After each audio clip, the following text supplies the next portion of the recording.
work session. Georgia, will you call the roll? Counselor Lewis, Present. Counselor Rosenthal, Present. Counselor Gonzalez, Present. Counselor Simpson, Present. Counselor Nolan should be joining shortly. Counselor Wong is excused. Council President Peterson should also be joining shortly, and Deputy Council President Simpson. Thank you. Before we begin, we are tonight. I'm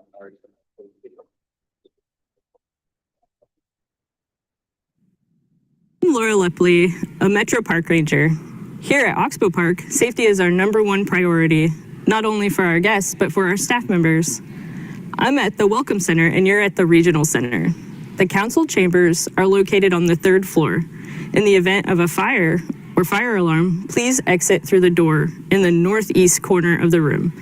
Go down the stairway to the 2nd floor, exit through the main entrance by the reception desk, and gather in the courtyard outside that entrance.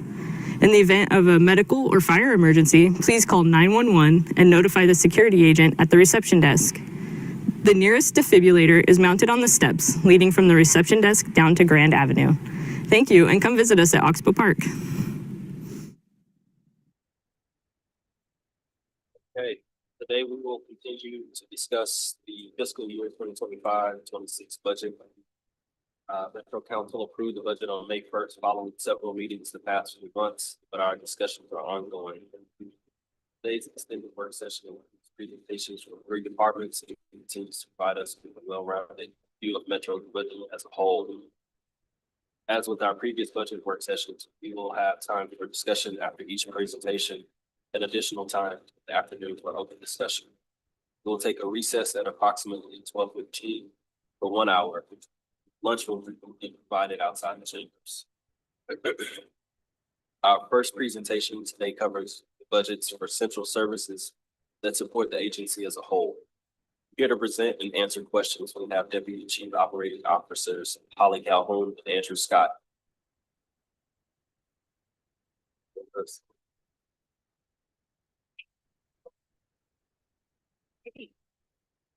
Yes.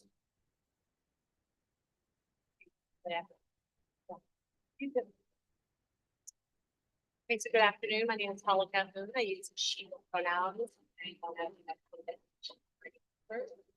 With me today is my friend Andrew Scott, I use he, him pronouns. Deputy Chief Operating Officer of this one.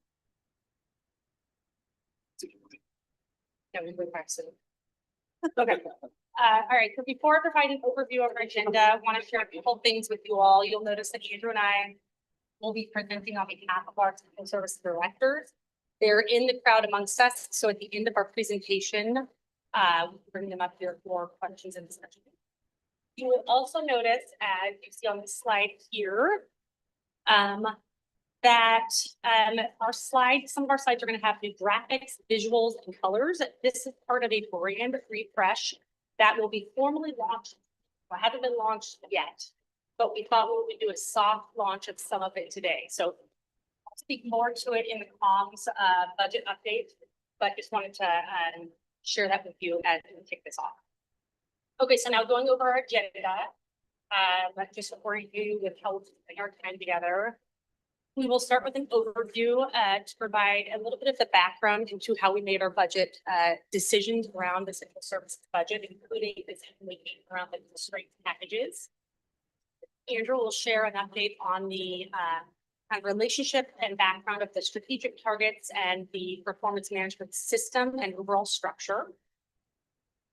Then we will go into the department proposed budget. So we'll go through each department's budget with a goal of then having a full conversation and answering questions at the end of all of those presentations. So stick with us. We'll hopefully not bore you. All right, go to the next slide, please. Okay. So we wanted to start by sharing a little bit of the decision-making process as it related to our central service department budgets. To reduce administrative costs and provide relief to our departments that did have to face reductions, we asked all of our central service departments to propose 10% contraction package. The goal was not to take an even cut across all of our central service departments, but it was to help us understand their decision-making, how they were assessing risk, and any innovative approaches they may take in looking at their budget and their overall structure and scope of services. As we go through each department's specific budget, we'll get some specific areas that we kind of focus on or looked at. But generally speaking, I want to give a couple of the kind of overarching themes and areas of focus that we paid attention to when we looked at the budgets and the constraint packages. So we looked at risk. We wanted to understand how any reductions to the budget would impact any programs or commitments that we've made or cause increased risk or harm compliance.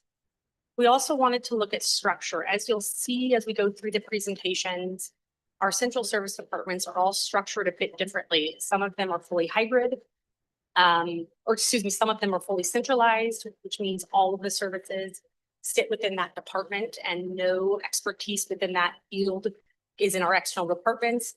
And others are decentralized or hybrid, so that you see kind of a distributed expertise across the agency.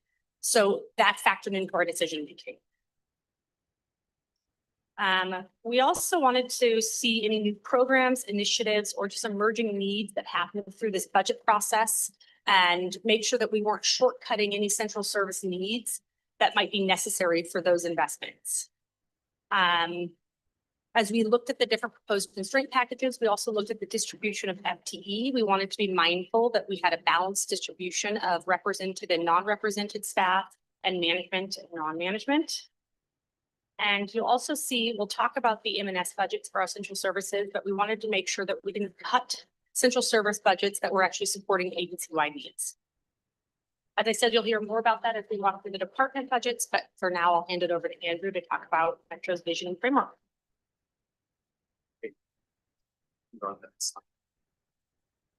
So before we dive into the department specific budgets, I wanted to spend a few minutes walking through performance management report last year. And I know that questions have been come up about performance metrics during some of the early budget sessions. And so I wanted to take a minute to walk through that framework and sort of explain the vision and where we're headed, and also some of the things that we're going to be council. Next slide, please. So if we step into the way back machine, in 2008, Metro Council adopted 6 desired regional values. The original intent of this effort was to create a set of shared regional values and measurable goals that would help guide urban planning throughout the region in the following areas: community, economy, transportation, climate, environment, and equity. And while these 6 desired regional outcomes guided a lot of Metro's work over the years, I think it's fair to say at this point they're pretty dated. They were adopted 17 years ago by a different council and before most Metro staff had worked here.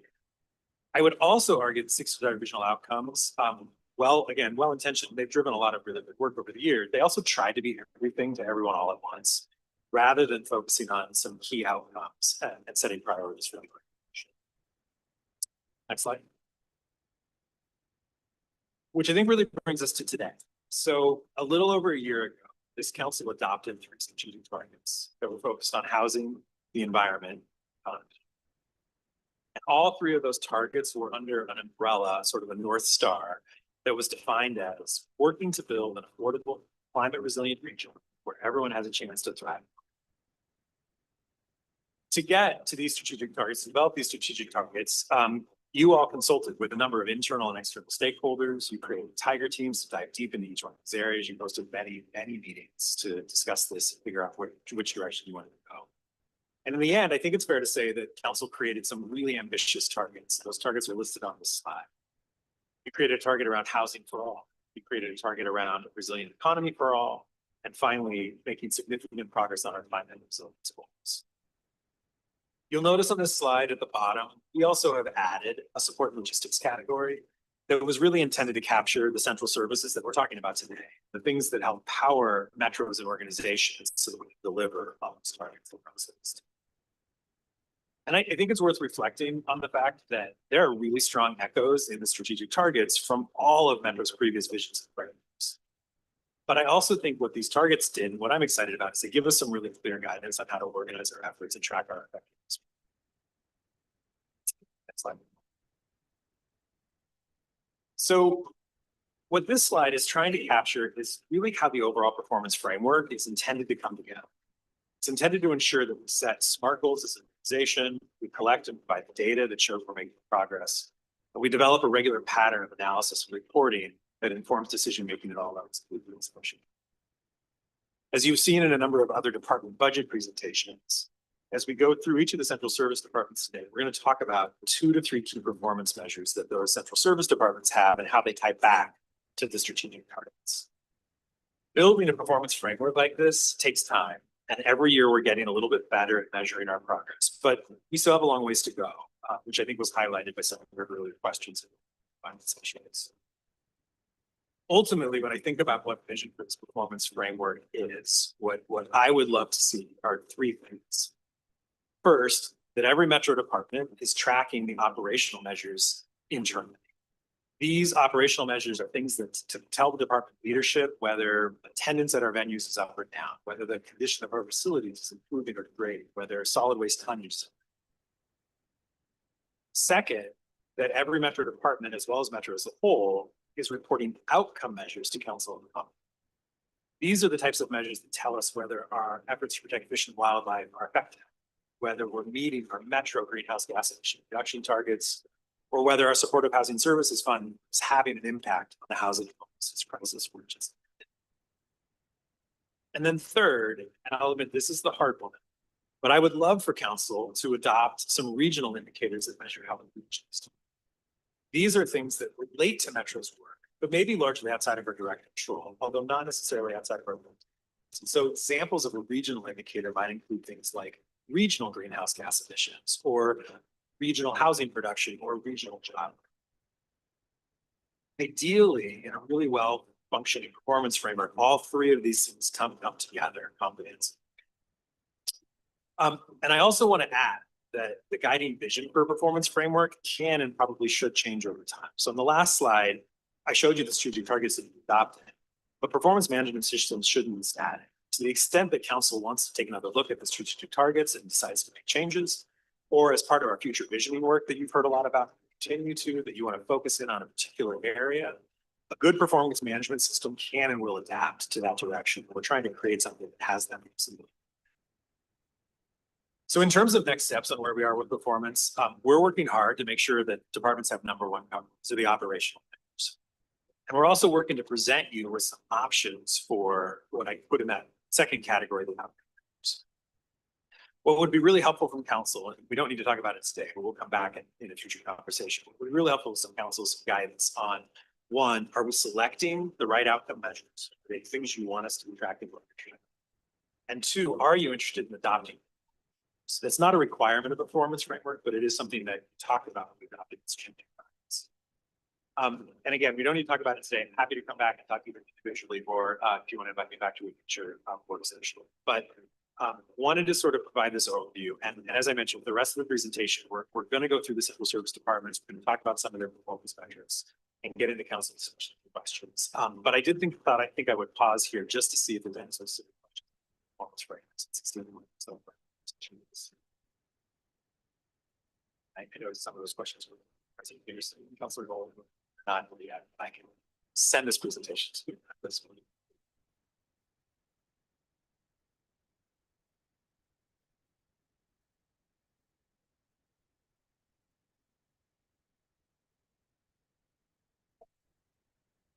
Okay, so we'll start our.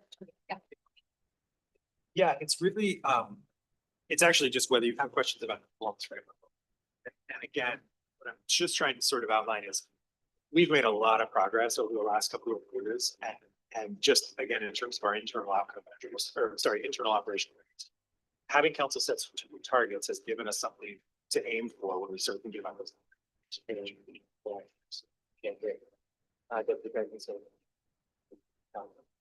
All right, thanks. Great. I think that this is a really interesting bit of work, and I am full support of the target setting, and specifically, I want us to try and benchmark ourselves not to like oh, we want to reach a 1990 level goal. That's another set of policy, but instead I want to try and benchmark us to peer regions or peer cities, in terms of, general trends, especially as it relates to production, job creation.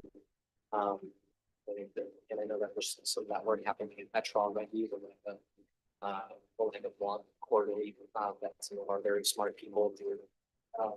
But what are the primary indicators that speak to a vibrant, dynamic, growing region? I would love to see those things that we can use as against benchmarks that help us to assess the overall performance and competitiveness of our region and others.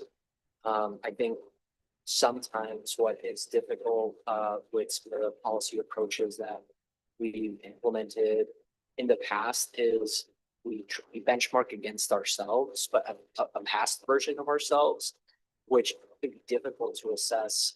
What does that really mean for where we are right now, where we're competing? So I think that's really relevant. You know, where I'm getting with that, with those questions, but I think I want to support that. I would love to see that. And whatever we can do to support, let us know. So thank you. Councilman Butler.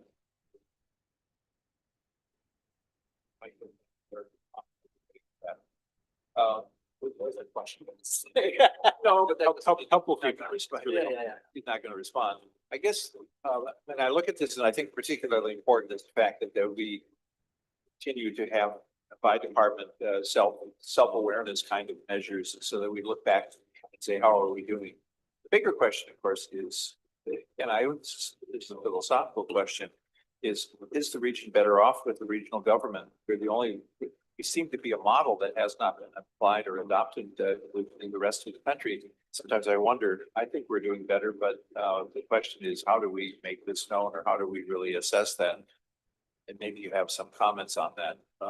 I had a specific question, but I didn't write it down, so I'll have to, I'm gonna think of it while you're responding.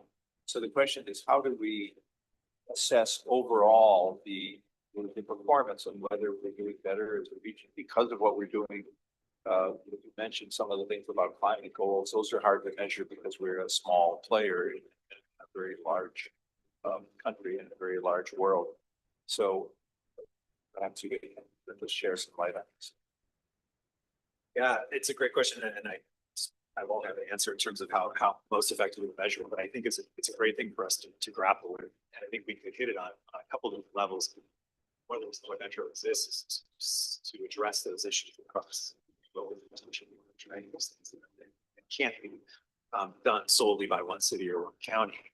And so I think, you know, when we talk about some of our outcome measures for our programs, they've already do that. So I think we can talk about, you know, how are we solving some of the issues like planning or transportation or, you know, land use or, you know, nature areas, right? Wildlife, rivers, et cetera.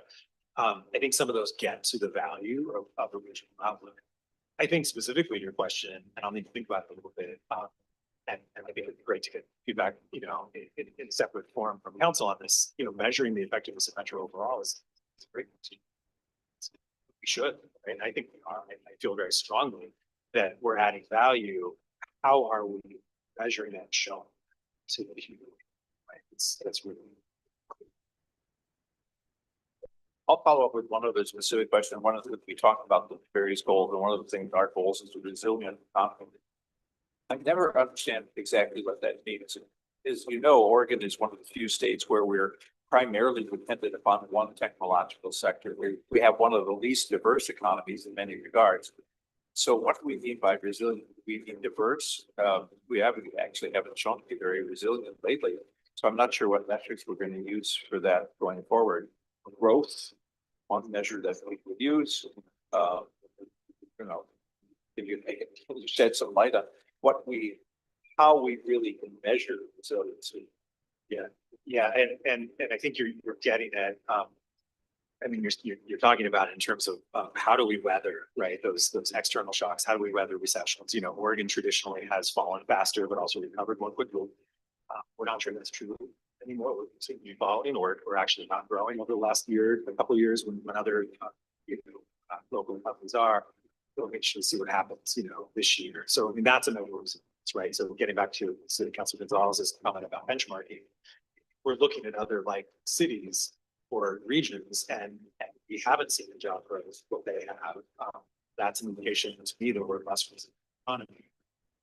Then what that does is open a whole bunch of questions as to why. I think you're getting at that. We can do those measures that show we may not be. Then it becomes a policy question for elected bodies to grapple with. Is well, what do we need to do? So to diversify industries, do we need to support small businesses? Do we need to look at our tax structure? All of those things can contribute to what we have that impact, but understanding that is going to be much. Councilor Lewis. Sure, thank you so much. In terms of the scope of the program dashboard that you put out as the tool that you used to do the performance management, it was an extremely good tool. It's here. I think that we probably don't promote it enough. Even just clicking in through the portal that we were sent, if I wanted to track what my email was, like, do we have to log in? Does it really, are we pushing it out in a way that we're telling the story? Because I think these are the sorts of graphics that got embedded in the budget presentation that we're not trying to it's just push the whole thing down. And then in terms of some of these measures, I think they're that's right. So what their process they're in alignment with the targets star. But then others of them kind of feel like you have seen at something. So for P5, number of Broadway shows. That's kind of a weird thing to track this kind of measure our success. So I think we probably would go through a parallel process department by department and say, when are we pointing to something that isn't the next goal of our success? Or are we against Broadway is we drive it college. There's sustainability. Absent that model. There are others. Yeah, no, I appreciate the feedback, and we've definitely, as I mentioned, it's a work in progress, and we've got some strong areas.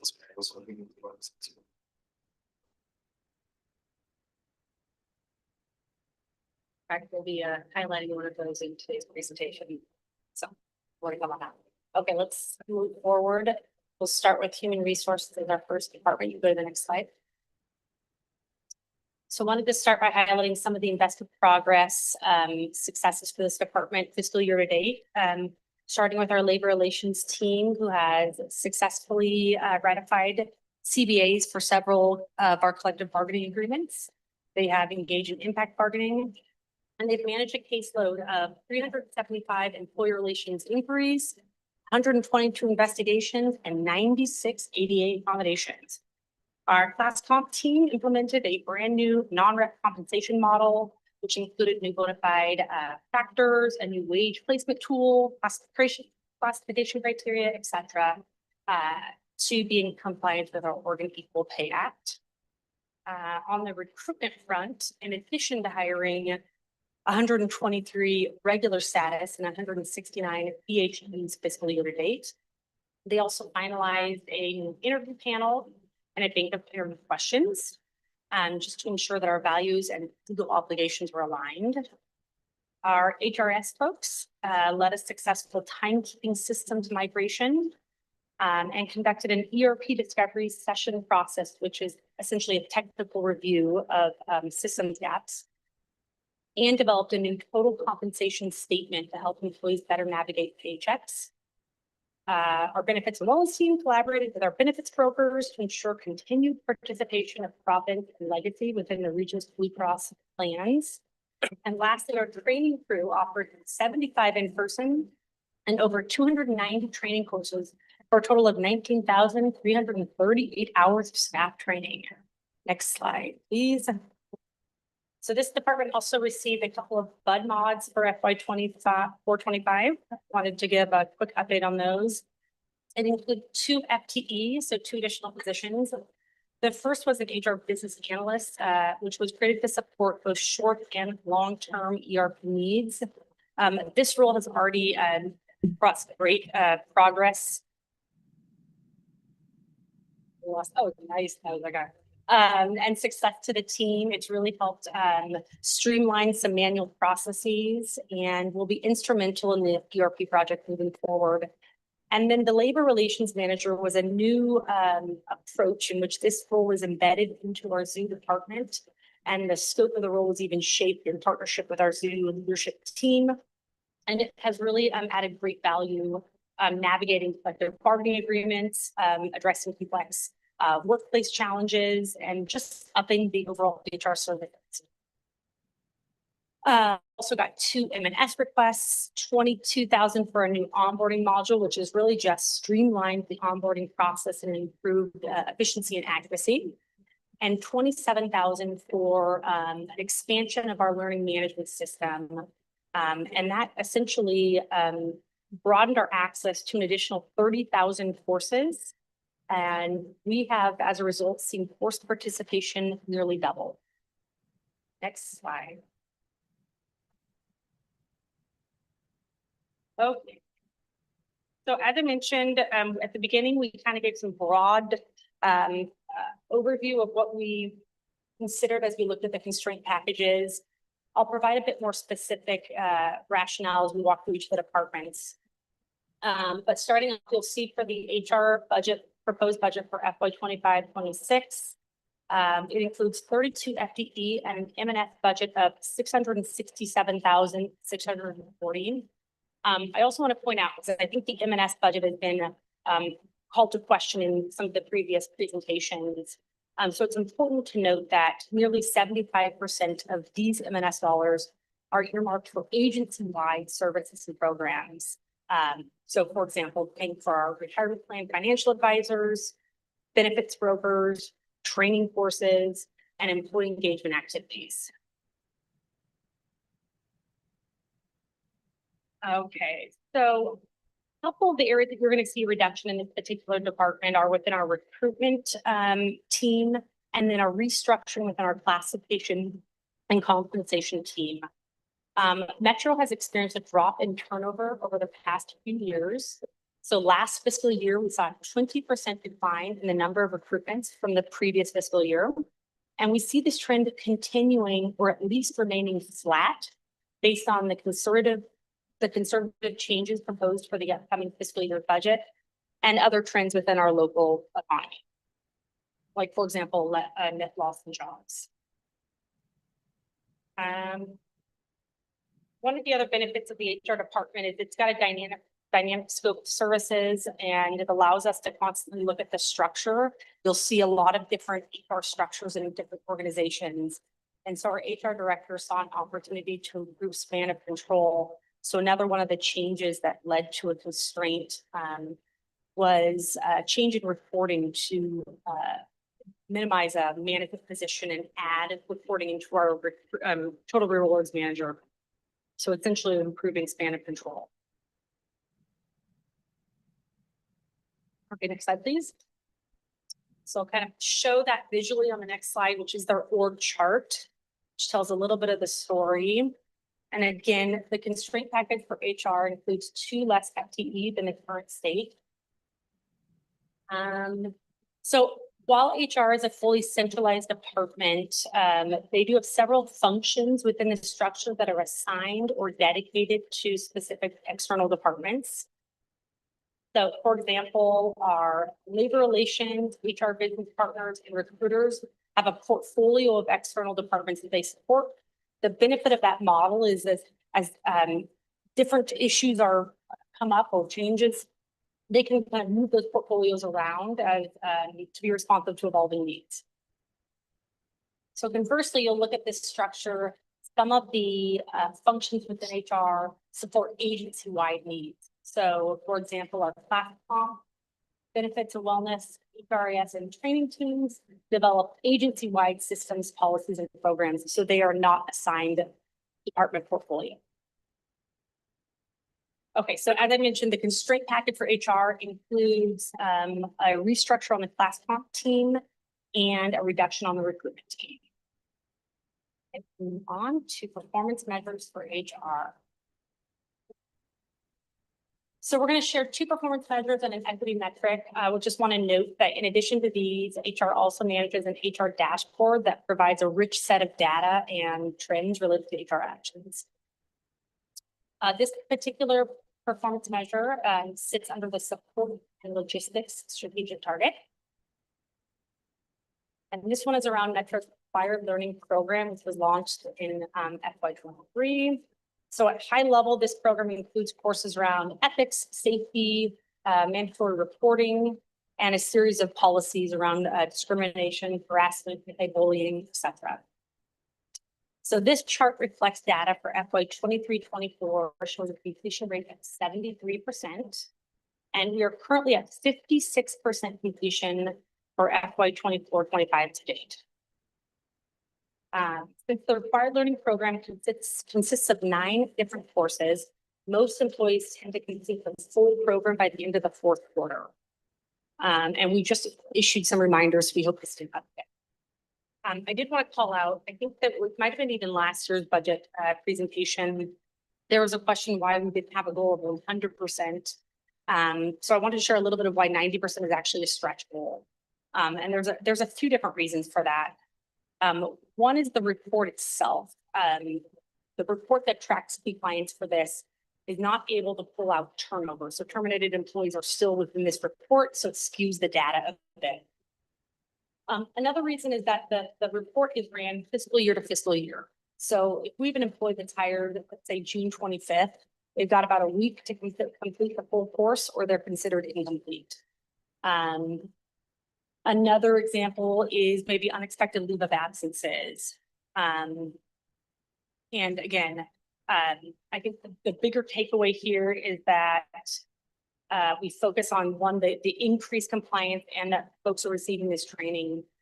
Before FY23, we did not have an established required training program. And so I think this is good success.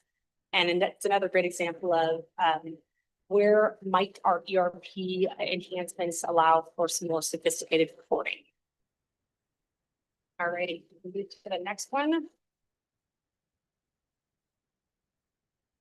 Okay, so this metric is looking at turnover of regular status employees. So as I mentioned just a moment ago, we've seen a decline in turnover over the past 3 years. And turnover is shaped by a variety of different factors. We know that we have, based on our employee engagement survey results, a fairly engaged and satisfied workplace that is contributing to some of these percentage rates that we see. And while low turnover can be a sign of a workforce that's well taken care of, too low of turnover is not necessarily a good thing. So we do want to balance that. Too low of turnover can create some stagnation in the workplace. It can mean that we have limited career advancement opportunities, and it also limits our ability to diversify the workplace. So the benchmark that we have is actually a good one for us to just really monitor how we're trending toward that. And you'll see that we are a little below that right now, and that's not a bad thing, certainly. This also, I'll note, does not capture any of the proposed reductions for this budget year. Okay, let's move on to the equity metric. And this is really a hard graph to see, so I apologize, but this represents Metro's workforce compared to the available workforce by race and gender. So a little bit of background context. The available workforce is the U.S. Census data drilled down by the Portland region. And our categories generally align with the U.S. Census. There are a couple differences. First, we have an undisclosed category, which is not an option for the U.S. Census data. And 5.5% of our workforce selected that option, which is enough to affect our overall percentages. Second, we do not include an other race or ethnicity category, which is an option in the U.S. Census data. So despite those differences, I think this is really helpful for us to look at. You're going to notice that we show an underrepresentation of Asian American and Hispanic Latinx employees within our workforce compared to the available labor pool. That's always important for us to be paying attention to, and it helps us really pivot our strategies. And there are a lot of ways that we can be responsive to that and being strategic about our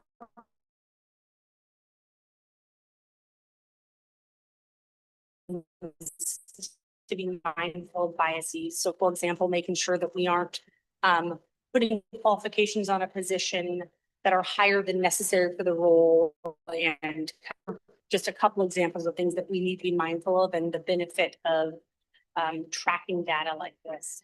I'll also just note that this is super, super high level. Our HR dashboard I mentioned a moment ago provides a much more informative view of this by department, by job type, by tenure, age, et cetera. So this is a good snapshot, but we are certainly monitoring this at multiple different layers.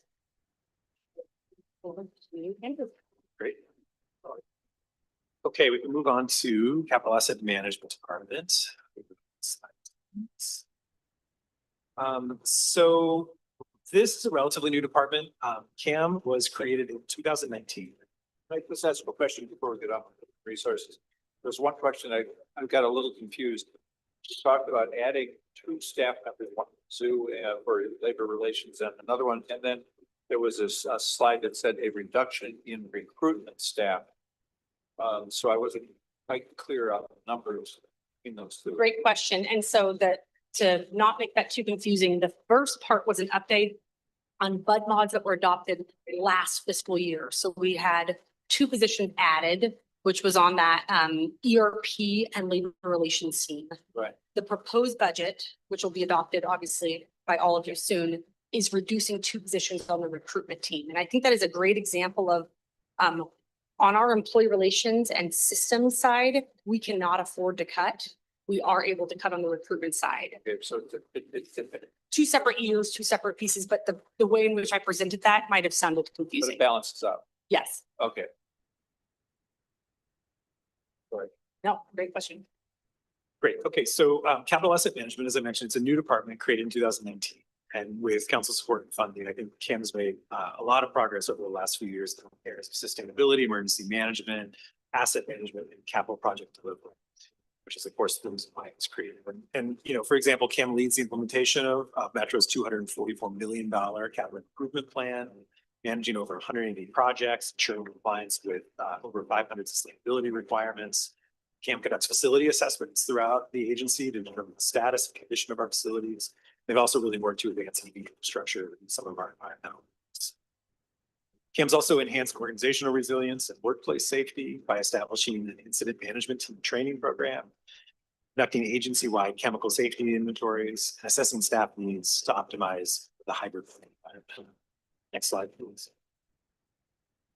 Here's the org chart. You can see CAM, there are 5 programs within CAM: construction project management, sustainability, Metro Regional Center campus operations, asset management. Slide. CAM's $7.4 million general fund budget supports 32.4 FTE, about $1.4 million of materials and services. There's also about $2.9 million for the general asset management fund that supports improvements to the Metro Regional Center and several system projects as well. The 32.4 FTE and CAM's budget generally is mainly funded from cost allocation plan resources. However, I would note the construction project management function is funded via direct allocations from the funds that have capital projects. The proposed budget includes cuts of about $630,000 and 4 FTE in order to reduce those cost allocation expenses that Hala mentioned at the top of this presentation. Those reductions fall in a couple different places. Reductions to our campus operations, materials and services may reduce our ability to handle unplanned maintenance and emergency repairs at MRC. However, I would note our facility commission assessment for this building shows it's in relatively good shape. So we're not expecting to anticipate expenditures here. Then the reduction of the 2 security positions will reduce after-hour security at MRC and also could potentially limit support during peak building use. But I would note that security remains a top priority for management at all of our facilities. So we'll obviously move resources as needed to keep employees. And I would note 2 project managers are being cut due to decreasing capital projects and finance line. So again, construction project management is funded directly by departments with projects. And some of that funding is decreasing. Those projects are decreasing. And one thing I would note that's not on the slide, just to note for council, we are carrying over $100,000 of one-time funds that you awarded to CAM last year to support the hiring of Metro's historic preservation officer. We've been engaged with our tribal partners in conversation over the last year's work to deliberately fill that position, and make sure that it's the needs. Next slide, please. In terms of performance measures too, that we are highlighting for this presentation here, water use and fossil or natural gas use in metro facilities. These measures allow us to track progress towards the council adopted sustainability goals, identify opportunities for improvement. We've made significant progress as an organization. All utility use has been on a downward trend since our baseline in 2008. Electricity use has decreased by 21%. Fossil gas use has decreased by 25%, and water use has decreased by 42%. However, you'll also note on these charts that our recent declines have leveled out. We had a temporary dip during the pandemic, but use has leveled out since that. And so that's something we're also looking at to see to defer with that. CAM's going to continue to track total utility usage, but they're also looking for sophisticated sustainable system back to you.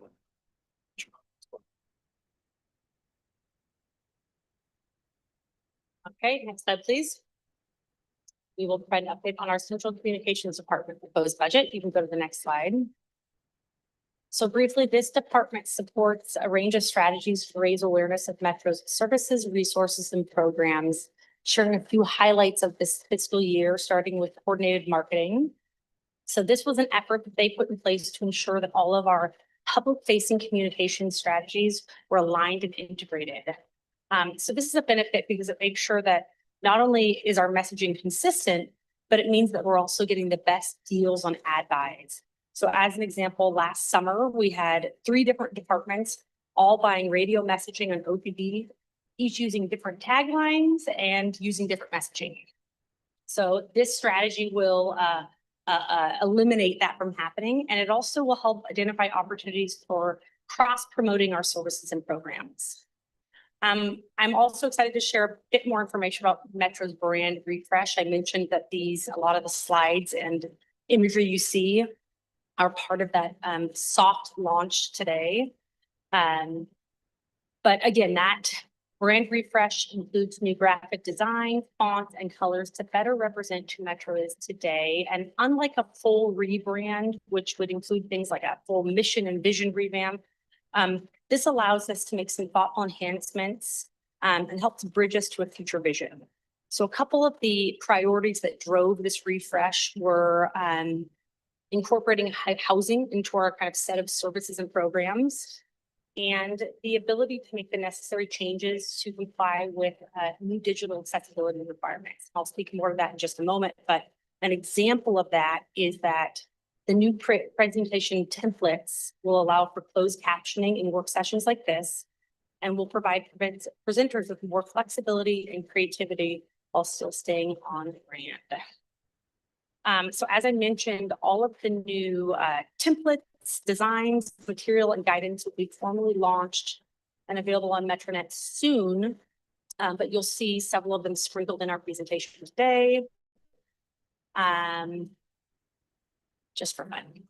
And part of that refresh is also a new Metro branded video, which is currently under development, but it'll move beyond the Hello, We're Metro video, which essentially provides the high level overview of what's in Metro's portfolio, to a more inviting framing that encourages our communities to join us in co-creating our region together, while also celebrating the great work that's already happening. So more to come on that soon. Also want to celebrate the Metro website upgrades that the communications department, in partnership with our IT department, has made great headway on. So this project will upgrade thousands of pages of content across our websites. So the Zoo and Expo website updates are live. OregonMetro.gov will go live this fall, and we hope to have OCC and T5 websites done by the end of the calendar year.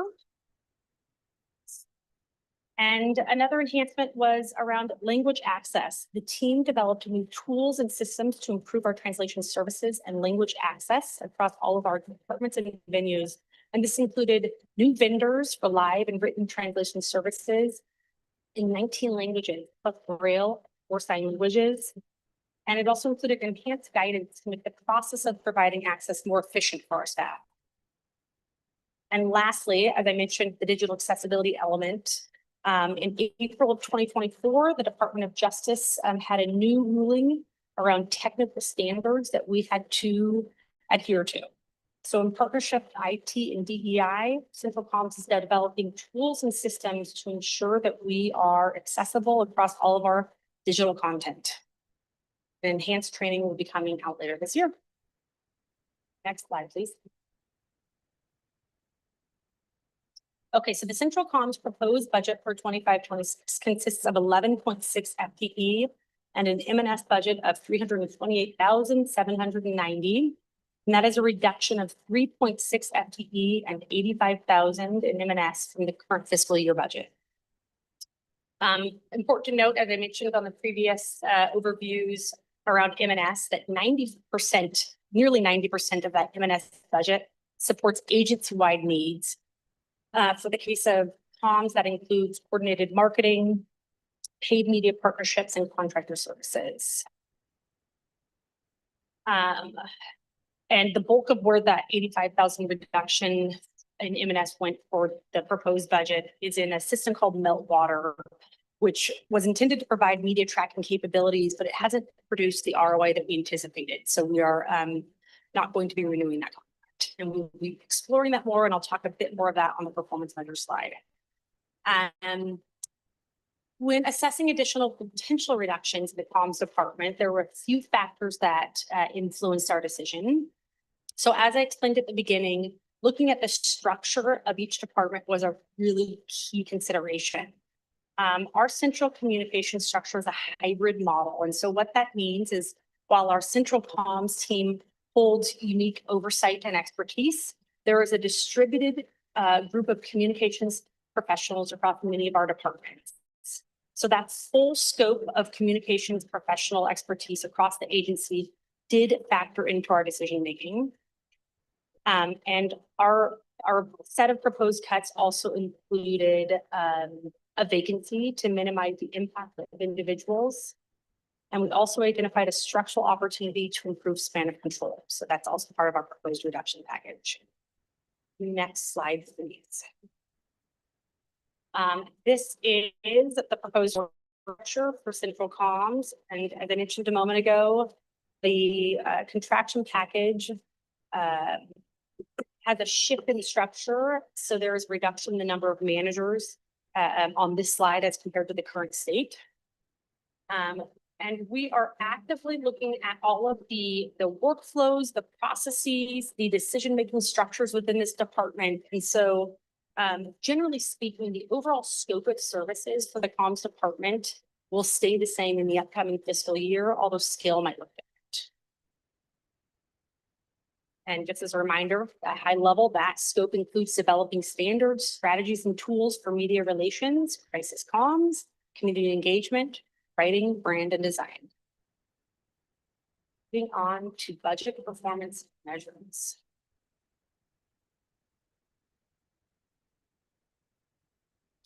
Really, really small, but I'm going to walk you through pieces of this. So this is new for FY 2025. The Central Comms Department started tracking impressions and click-through rates for search engine marketing. And if you don't know what that is, I didn't either.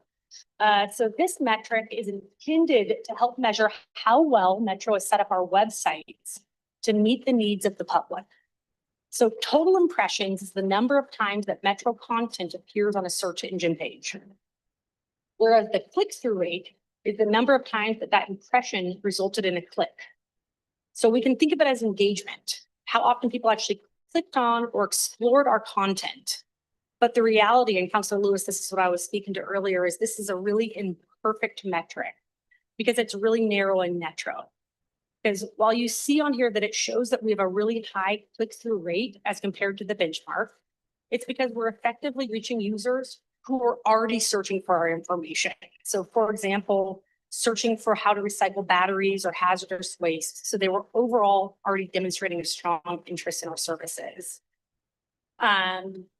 So when we examine engagement rates, which is essentially examining users who interact with our web content in a meaningful way, we have a high engagement rate, but again, that's misleading because it's targeting folks that were intentionally looking at our information.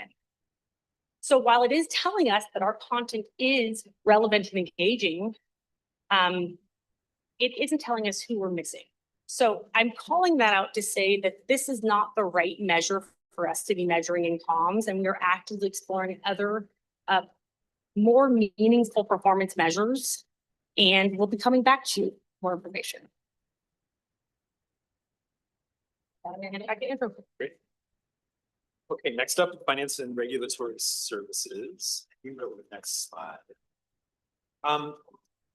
So just want to talk a little bit about some of the key accomplishments for FRS in 24-25, and they're listed on this slide. I think you're aware, hopefully you're aware of the recent bond sale, which was actually a huge success amidst of some otherwise unsettling national economic conditions. I think the team timed it just right. We got a great interest rate and some premium on top of it. So that was a really successful sale. FRS continues to provide lots of support and has been over the last year for the Metro Housing Reform Project that moving forward. The team continues to ensure that our budget and annual comprehensive financial report meet the rigorous GFOA standards for transparency and accuracy. Those are pretty detailed and in the weeds, but overall they indicate that we are doing things the way that the national experts say we should be. And it's not a rubber stamp process. It actually requires that we need quite a few thresholds to do that, and we've been getting that for at least a couple of decades now, if not longer. FRS has also been working to improve contract management practices throughout Metro. This is a weakness that's been highlighted in some prior performance audits, and so trying to implement new practices across the agency that are helping with that. And finally, the Research and Analytics Division continues to support economic analysis, forecasting, and research across Metro. Slide. So for the fiscal year 25-26 proposed budget includes almost $22 million for FRS, with $7 million of materials and services and just under 80 FTE. This does include a reduction of 3 FTE as a result of this budget. As they went through this process, FRS really focused on ensuring support for core operations and services, those things that are either required by law or by good financial practice. And they also really focused on wanting to maintain the ability to support the enterprise resource planning project. You're going to hear more about the ERP project in this afternoon's budget presentation. So it shows up a little bit in HR, FRS, and IT, but we'll spend a little more time talking about the project this afternoon. And so of the 3 positions eliminated, 2 were in the Revenue Analytics Division, 1 was in the financial plan. Next slide.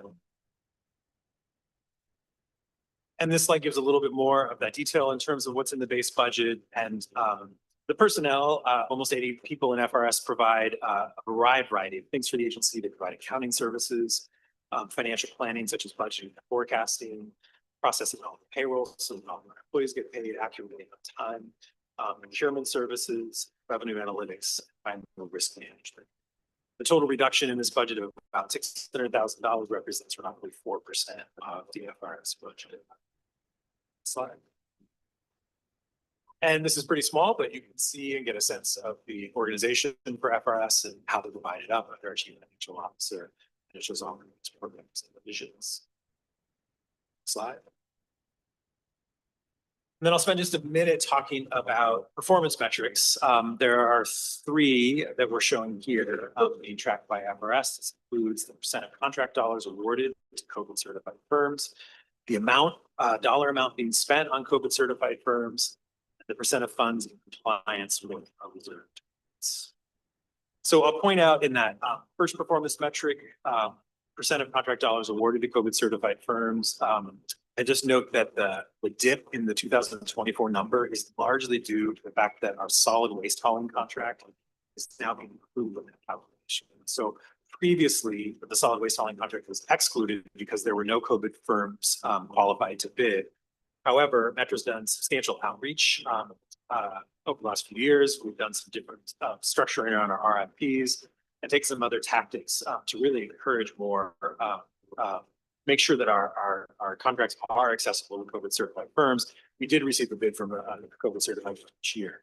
Very good news, we received the bid because they didn't win, the overall percentage dropped in terms of that performance metric. So there's a positive story there, but again, sort of a reason why. And then you can see in the second performance measure around amount of dollars spent on contracts that has steady. So the last one here. And then the final one I'll note, these are always tricky performance measures. You know, any measure that's at 100% is usually something that we're being really successful at and you know, don't necessarily need to track. I would note on this one, this is one of the primary measures that bidding agencies use in terms of valuing fiscal health of local governments. So it is a good thing that we're at 100%. Stay at 100%. That's very important for our AAA bond rating. But I think you'll see as we keep talking about performance measures, there are a number of these. We're going to keep tracking it no matter what, whether it's a measure we necessarily need to highlight or not. And certainly, if we drop below 100%, you're going to want to know about it. Because if we stay at 100%, that's a good thing to be sustainable.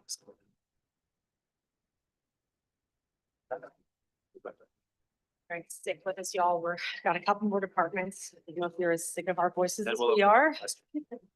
Okay, moving on to our diversity, equity, and inclusion department. You can go to the next slide, please.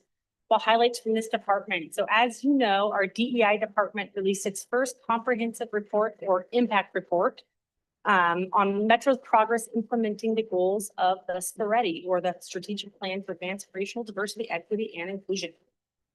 So that impact report is critical. It provides a strong foundation for understanding what has been done and where we could advance equity.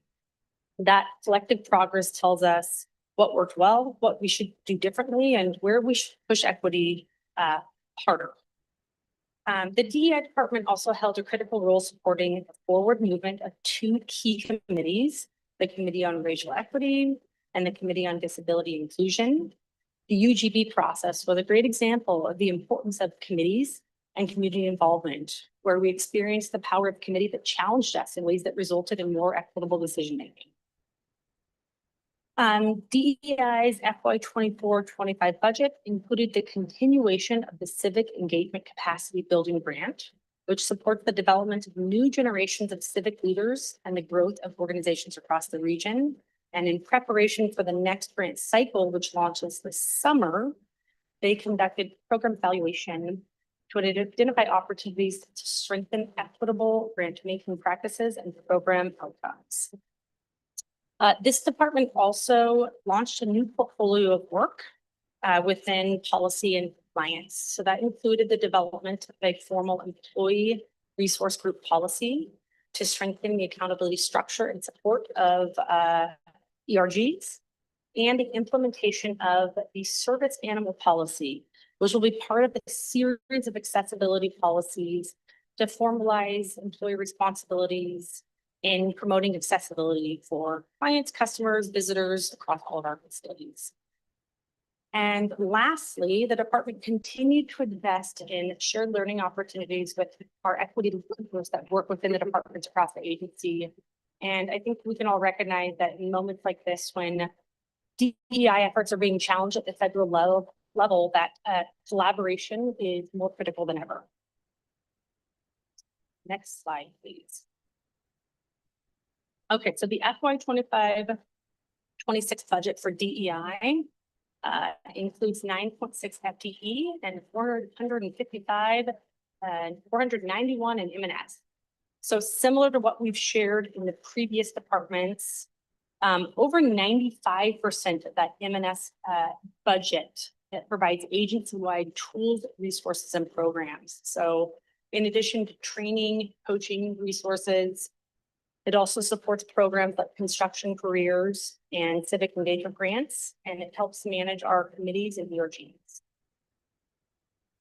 When we evaluated where we may be able to make reductions in this department, our first priority was to minimize impacts of resources and programs that our employees and communities rely on.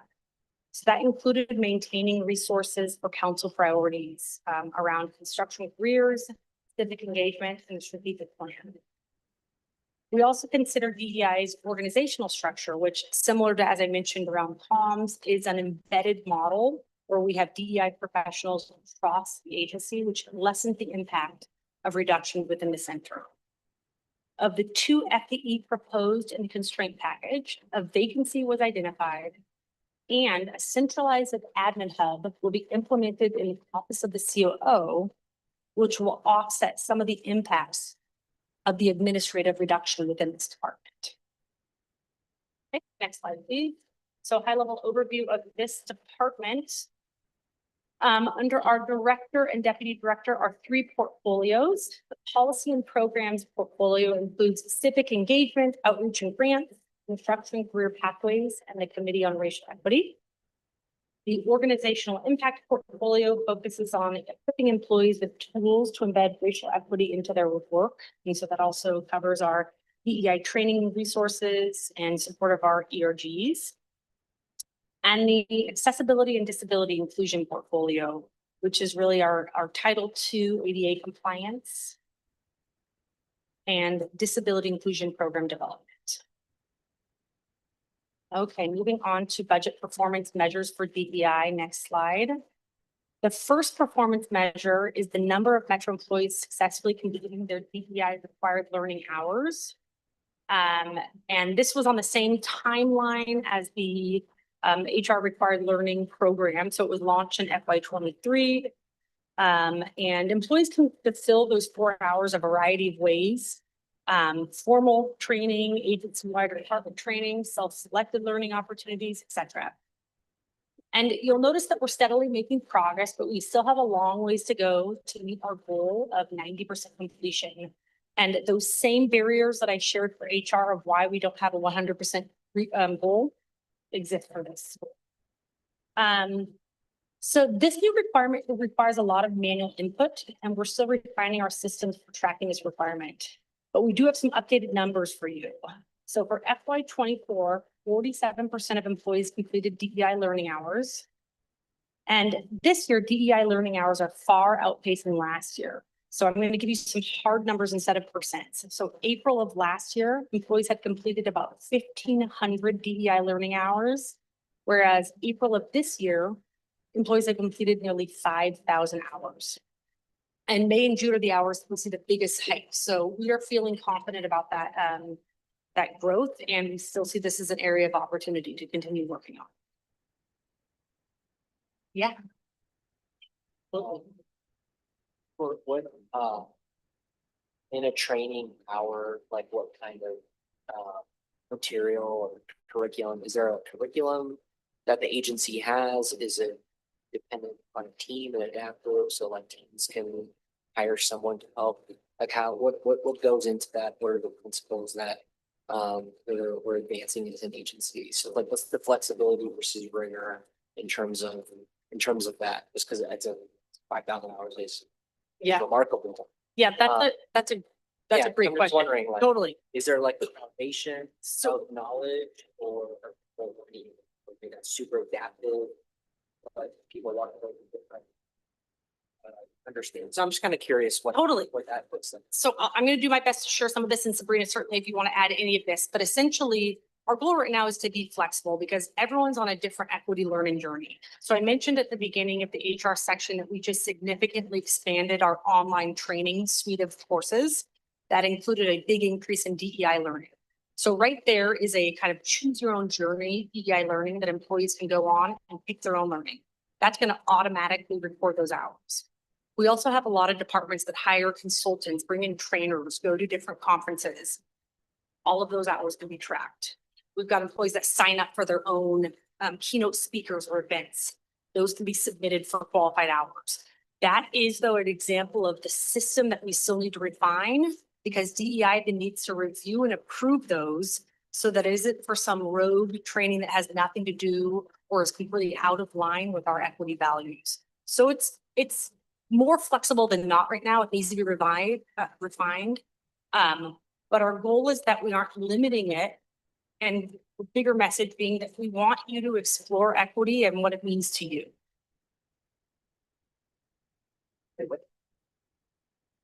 Yeah. Serena, would you have the beat? Good-ish? I got 2 thumbs up on that, so we'll take it. But I have a question on, I was reading through the materials and I noticed sometimes we call it DEI, and sometimes we refer to it with REDI, racial equity, diversity and inclusion. How? Why do we use 2 different ways of referring to it and maybe ready? I like the term ready, it sounds. Anyway. Any insight on that? Boy, that's a really good question. That could just be inconsistency on our end, but I see our DEI director standing up right now, so she actually might have a much sharper answer than that. As it relates to the HR set, the R stands for required, but I don't know, it's the DEI piece. Hello. Spring Evans Wilson, she, her pronouns, diversity and inclusion director. The READY plan, I believe you're referring to the parks and nature, racial equity, and diversity and inclusion plan. So they use READY for that plan, but agency-wide, we use diversity, equity, inclusion. It's like the end of SPREAD. Yeah, I know it's the end of spread, considering how weaponized the term DEI got in these days. This one is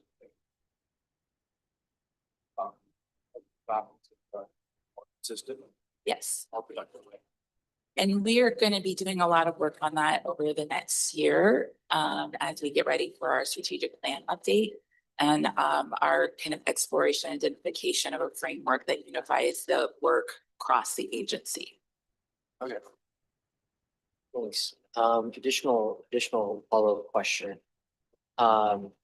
In our work and leading in this area, have we been able to do like peer surveys in terms of like this training is helping me perform better, or it's directly tying to the agency achieving its outcomes and things like, have we found a way to connect those dots in terms of narrative? Because again, what Counselor Rosenthal mentioned, there are narratives about the importance or lack of importance of work. And so I'm keenly pursuing information or patterns that can help us continue to talk about why it's important to this agency, aside from just it being important to us. You know what I'm saying? Yeah. So anyhow, curious to hear what you have to say on that. We have, within the learning management system, there's a generic survey that's generated at the end of a training. I don't think it's all that effective, but it does ask some general questions. I think more effective is within our employee engagement survey, we have a set of questions that really are around DEI, and that is around how it impacts my work, how I feel like I belong in the workplace, and how it's influenced the way in which I work with others, right? We are refining some of those questions, but I think that's probably the more meaningful way that you can look at how it's influenced our employees. And certainly Brady made other ways in which we are measuring and monitoring it. But this is a moment in time where it's so important that we are being thoughtful about that. The employee engagement survey is another place that we get information on how the trainings are resonating with folks and what other learning opportunities they would like to see. But I think that, that substance of learning is that kind of next phase of tracking that we would like to be able to do, because that's really capturing the learning and the outcome of the training versus whether or not you attended. And so that's an area of growth we would like to. Yeah, and I think just like to put a bow on it, because it goes with very obvious cultural war happening in the country. I think if we could point to data that says, actually, our those feels like it creates more alignment, purpose, and we could keep talking about that, but really being able to counter with data numbers. I'm not assuming that they would say, I think then it gives us that much more of a mandate as a council to talk about why we're prioritizing this as the framework for leadership. So thank you. I think it's a great point. We also have, and I'm looking at our HR folks over here, the second tier in our supervisor training is around inclusive leadership, which has a real heavy equity lens to it. And we have a lot of kind of qualitative feedback collected during that process, but we can think about a more kind of intentional collection around how it's influenced the way that they're moving folks and how it's impacted their employees. So it's great feedback. Okay, moving on to the next. Oh, I apologize. Good, thank you so much. I really appreciated the slide of discussion. I've also appreciated having attended several events, speakers, films, that sort of thing. That were very certainly helping people get their hours by the past month's energies, that sort of thing. But I still would suspect all the tracking is because people are exposed to these meetings and yeah, but the question I had is about ERGs, and if you're able to get to the remote survey, with we're going to at the representative seat. Sorry, will you say that again? ERGs, are you going to talk about ERGs in public tracking? ERG systems. Yes, so we implemented the policy, but tracking their success. Yeah, how many people are able to participate? How many ERGs? do you have? Great question. ERGs are in. Yeah, one of the challenges right now is within our timekeeping system, not being able to actually track a good quality number of how many folks are participating. I think the benefit of the policy now is it actually protects the number of hours that employees are qualified to participate, and formalizes really what is allowable activities under that model. The other kind of benefit is that it creates a formal process to expand our ERGs because we only have a few right now. And I think if you look at our kind of public jurisdiction partners, there's kind of an expanded suite of ERGs. So I could see those growing over time. And I think that this is an area that as we look at timekeeping enhancements for ERP, being able to track actual participation would be an incredible metric for us to be able to monitor. Right now, it's a bit more based on what our co-chairs can share with us. I don't know if that totally answered the.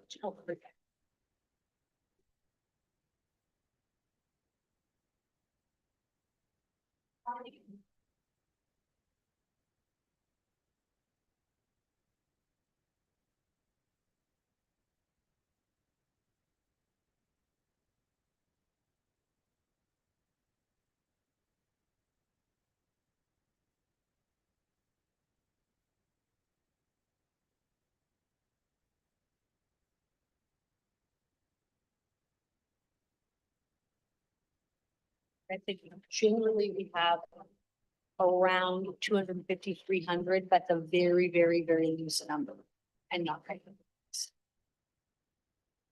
think I would add, which is we get to your question, would be around employee engagement and whether there's a way we do employee engagement surveys and whether there's a way to sort of get at this question of why energy is something that our employees, make them feel more connected, more engaged, with veterans of the one would be really interesting data.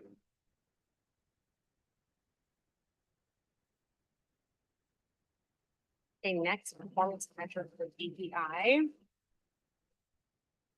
So Metro has various efforts that work towards the broader goal of decreasing the disparity of wealth via government contracting, trade development, and workforce development. And construction career pathways is one of those programs. It's also a great example of the power and importance of collaboration, both within Metro departments, so that cross-departmental collaboration, and across our partner jurisdictions. This collaboration creates pathways to careers that can change a family's trajectory for generations. And it provides contractors with the support they need to partner with us in advancing workforce equity. So this slide looks at construction career implementation regionally and on Metro projects, Metro capital projects. CAM reports on workforce diversity for Metro projects covered by construction career pathways. So progress toward the apprenticeship utilization goal remains steady. And that means that 33% of total hours were completed by BIPOC workers, exceeding the target of 25%. And while the percentage of hours is lower than last year, that 33% actually represents 4,000 more hours worked by BIPOC workers than last year. So I think that's where it's really important that we look at that number drilled down. And though still below the 14% target hours completed by women doubled from last year. And that's in line with what we're seeing across the region and something that we're continuing to focus on. Metro implementation happens in the context of the regional effort to grow access to these vital careers. And the DEI department continues to serve as the convener of this regional effort, which is projected to cover 1.1 billion of infrastructure projects across the 9 implementing partner agencies in FY25. What's exciting is in the coming weeks, we'll be rolling out a regional dashboard that will combine qualitative and quantitative data on the regional impacts of this effort as it relates to job access and lives in groups. So look for more information on that soon. I'll hand it back to the Great. Last department item for general questions about central services. You can go to the next slide, please. So I'm gonna wrap up with information technology. And I want to actually start this by introducing Jeff Bear, who's our interim CIO. So Jeff joined us just 2 weeks ago. So if you have really hard questions about IT, we'll get back to you. Jeff joins us from the city department. Jeff, just want to introduce yourself, please. Sure, thank you, Andrew, and good morning, council members. My name is Jeff Bear, and I use he, him pronouns, and I'm here as your interim chief information officer, and previously I was served almost 9.5 years over in the city of Portland in a similar capacity, and I've been with the city in different areas as well. So as Andrew said, this is 2 weeks plus a couple of days in. Shoot me some hard questions and I'll try to figure it out. Thank you. We're really excited that Jeff was willing to come out of retirement to just help us through this transition. And just an update, we are going to be launching recruitment for a permanent chief information officer relatively soon. So Jeff's agreed to go through that process and honestly to help us with his network as well. Get some info.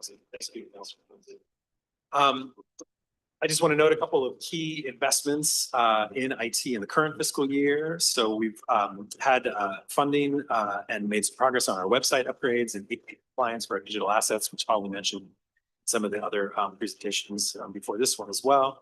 We continue the build out of the offsite data center, which again increases our resilience in case of emergency. We have continued to implement the new point of sale system in our transfer station. It was actually just went live a couple of weeks ago. And then also continue to invest in our zero trust wide area network. I hope you don't have questions about that, but Jeff probably knows a little bit more about what that is. Next slide, please. And this is referring back to the current fiscal year, just recapping some of the current year budget modifications. Council provided additional resources this year for 3 FTE.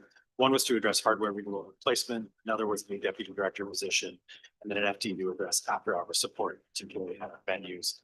IT also received materials and services funding for some key IT projects around cybersecurity and the website. Next slide. In terms of the proposed budget for 2025-26, as just an overview, IT has 41 staff and a budget of almost $11.5 million. Some key priorities for next fiscal year include focusing on advancing our overall technology and security at Metro, continuing to support the enterprise resource planning system change, continuing to support our variable outcomes, many of our departments. Within this budget, within this $11.5 million budget, IT also pays for the agency's internet, data links between facilities, network equipment, and enterprise software such as finance, HRMS, desktop productivity, email, our websites, etc.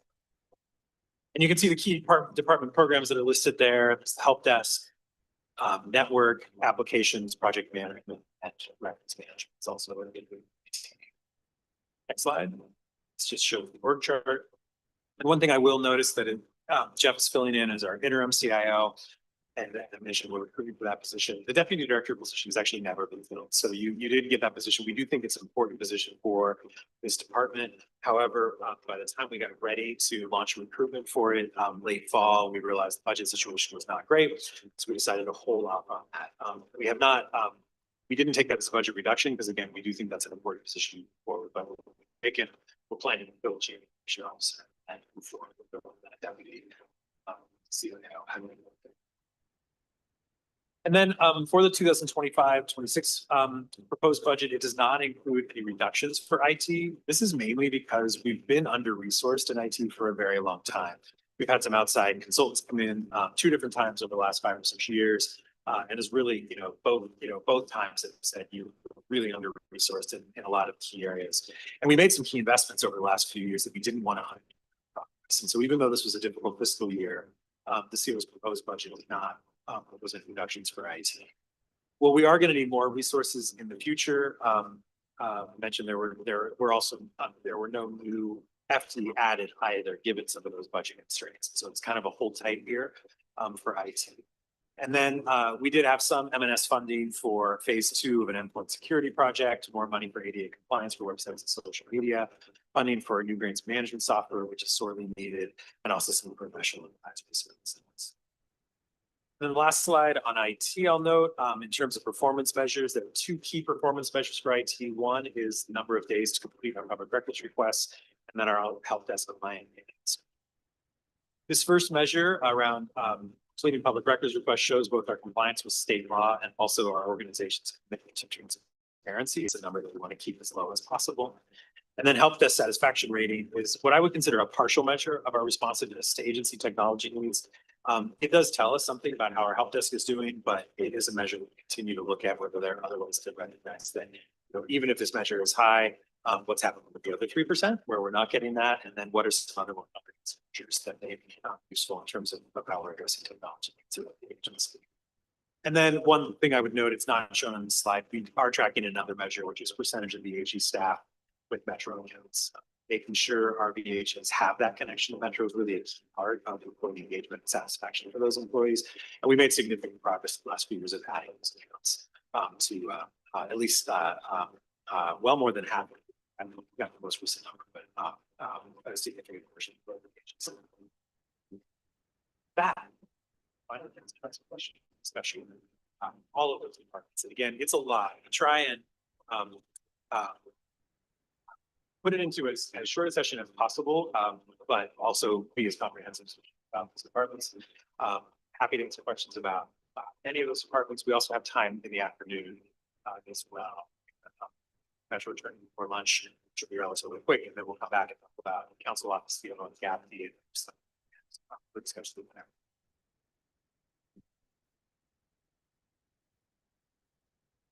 What did just said, what's coming up next? So I'm trying to figure it out. Yeah, so I think don't Metro have my Attorney, I think is next on the agenda, and then after lunch, I believe it's the CO's office, Yes. council and GAP budget. Yes. And then I just noted these I reversed them. these have been structured so that we can also general question. Counselors, any questions? Thank you. I'm sorry. Nolan, then me. Yeah. Counselor Nolan. Thanks, Madam President. I was interested, Andrew, in your discussion about a key performance measure being response time for public information requests. Could you tell me when you measure that? Because what I have heard from people I talk with, constituents, activists, Metro's one of the slower local government responders to public information requests. So have we compared ourselves? First of all, I'd like to know what the measurement is. Is it, I'll just leave it at that. When does the measurement start and when does it end? Thanks for the question. While we continue talking, see if staff have that answer today. If not, I'll get back to you. And I think your question, Martin, is definitely a good one that we can look into as well. I would also note that I would love if just in the future, if you are hearing some of those concerns, to feel free to pass them along. My experience at City of Portland and some of the local governments is that they're relatively quick. I think one of the challenges of a measure like this, though, is that it's going to include everything. It's going to be really easy records requests that can be met within a matter of hours, and it's also going to include some outliers. So you could do a standard deviation or something like that on that to get to, what are the outliers? The average is one thing. You're right, Andrew. That's a good point. It does not reflect when someone might be keeping something in the slow-mo for whatever reason. But I'd be interested in getting some information about how that key performance measure is actually measured. And we do have all the data to do those standard deviations and so forth. So that's why it's important to. Okay, thanks. And my second question, if I may, Madam President.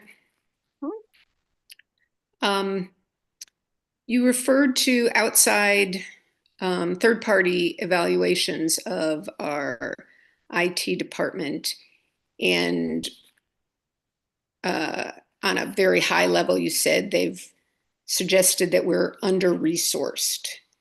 Can you give me the top 2 or 3 areas that you've heard from third-party evaluators that we're under-resourced on, and what's their comparison basis?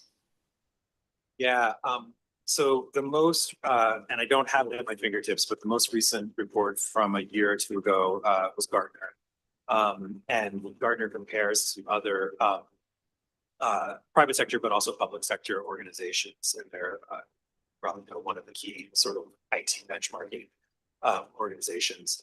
I know cybersecurity was an area where they really noted a need for additional investment. And actually, as a result of that, we have over the last couple of years created some new resources. I think it's something we need to continue to focus on. And then eliminating, some technical debt, I think was an area as well. But I don't want to get beyond my depth of this, because I think I may already be, and this is one of those areas with transition. I don't want to put Jeff on the spot, but what I can absolutely do is go back to those and provide you the entire report. I can also provide you an executive summary of what some of those. I'd appreciate that. And if you have information about whether there are recommended standards or best practices from associations that would cover comparable governments, I mean, not exactly comparable, but counties, regional governments,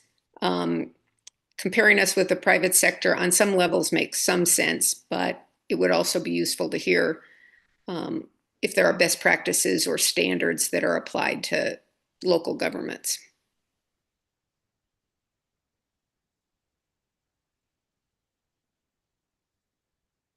Thanks. Good, so much. I wanted to follow up on the data center.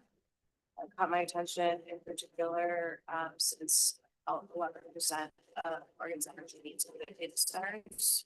I was just seeing major stress on energy production, and it's including conversation about data centers. So I'm curious. Obviously, know that we have a data center at one of our properties now. But in measure resilience, are we taking into account energy use and what choices are being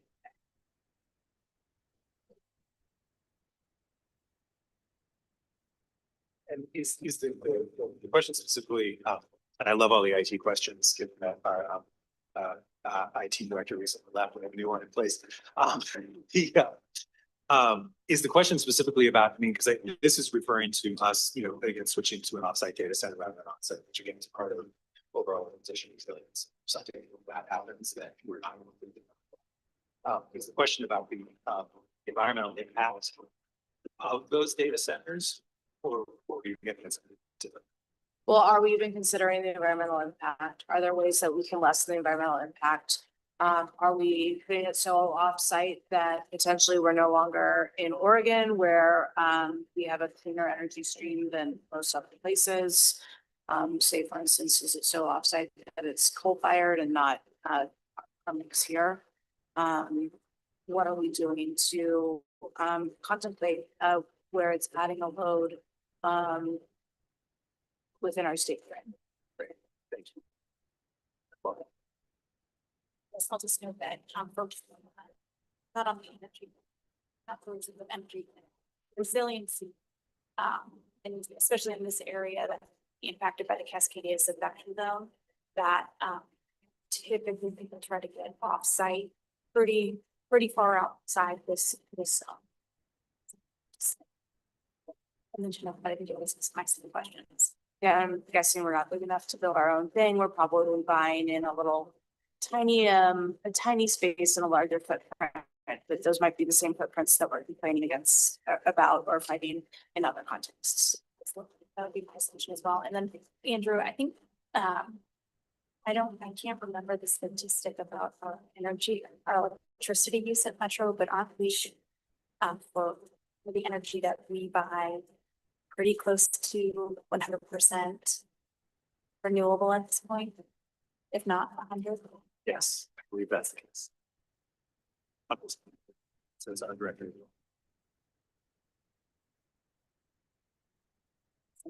Also, You, Madam Chair, first just a comment. I think we have to be careful. There's a difference between a data center and information center. We're an information center, we're not a data center. Data centers serve just big electronic fields.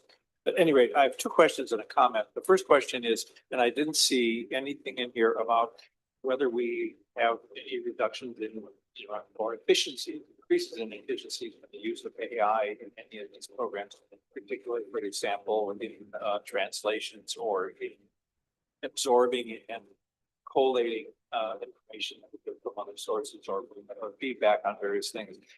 I've talked to education a little bit, understand that we can use some of it to just to streamline some of our editing processes. And I'm just wondering if there's any particular effort or program to do that. The second question has to do with audits. I forget where the audit department, where the audit function comes in. I'm assuming that helps us a lot. It's one of our metrics, really. We don't talk about it as a metric, but the functional audit process seems to be a very important tool. You might want to comment on that. And then just a general comment. I appreciate all the work that's gone into all of this presentations and all the departments and the flow charts and all the evaluations of what various people do. And you bring this to us, and I appreciate your optics, expecting us to sort of understand it and give you meaningful feedback in a 2-hour session, or something that you probably spend, hundreds of hours on. So I appreciate your optimism. But if you could answer the question about the audits and about AI. Yeah, well, let me, I'll start with AI. I would say that, in terms of where we are yet, no, we have not sort of identified efficiencies as a result of AI. That would result in cost savings. We are leaning into AI in the sense of we are developing guidelines and a policy right now. We were looking at what other governments are doing as well. We're connecting, and not just locally, but nationally. This is, as I think this is it's a really interesting field. It's also somewhat fraught. And we want to lean into it in a way that really helps us, but also is aware of some of the risks. So, one of the recommendations right now from a lot of experts in this field is make sure you have guidelines in place, but don't necessarily adopt strict policies that restrict your view, but also be really careful. AI is incredibly useful. It also can be somewhat inaccurate. There are some data privacy concerns as well. So we're really in the midst of those conversations, and we have an AI work group that's meeting that's again connected with some national groups as well, looking at sort of what those best practices are. And of course, we have a lot of staff that are using AI. We want to make sure they have some guidelines so that have some of that. Your audit question, I just want to make sure, are you talking about performance audits that Auditor Evans does? And I would just, I guess I would, so from a budget perspective or performance perspective? Well, I guess primarily from a budget perspective, if you see any changes in increased in that capacity. So the auditor, yeah, so he, again, as an individual elected official, has those conversations with you all. We don't do anything with the auditor's budget, in terms of what that's set at. I would just say more broadly, those audits are incredibly helpful for us, as we look through those recommendations. We'll have those to determine, again, where some efficiencies can be had or where additional resources to respond to some of those things. So for instance, I mentioned contract compliance, contract management is something that for us is really not to, that's really a direct result of some of the auditor's work and recognition that that's a weakness we need some additional resources. A lot of material. Thank you. That we will provide the next, and we'll look forward to follow up on this question.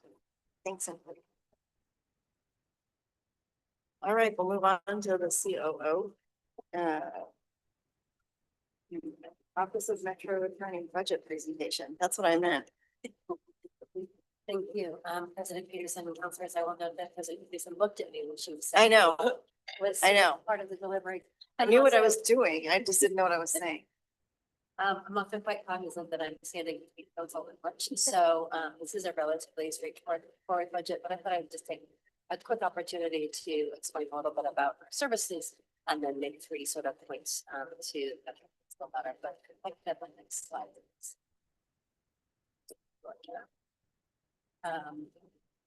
That's coming up. So really, the first bullet point is the Office of Metro Attorney is responsible for all legal affairs for Metro. I think this is just important for members of the public. I certainly know the council knows this, but our office is required by the charter, spelled out more in terms of its activities, duties, and responsibilities in the code, and is a core function. Our core function really is to provide legal advice to council, to the auditor, the COO, all the departments, and boards and commissions and advisory committees of Metro.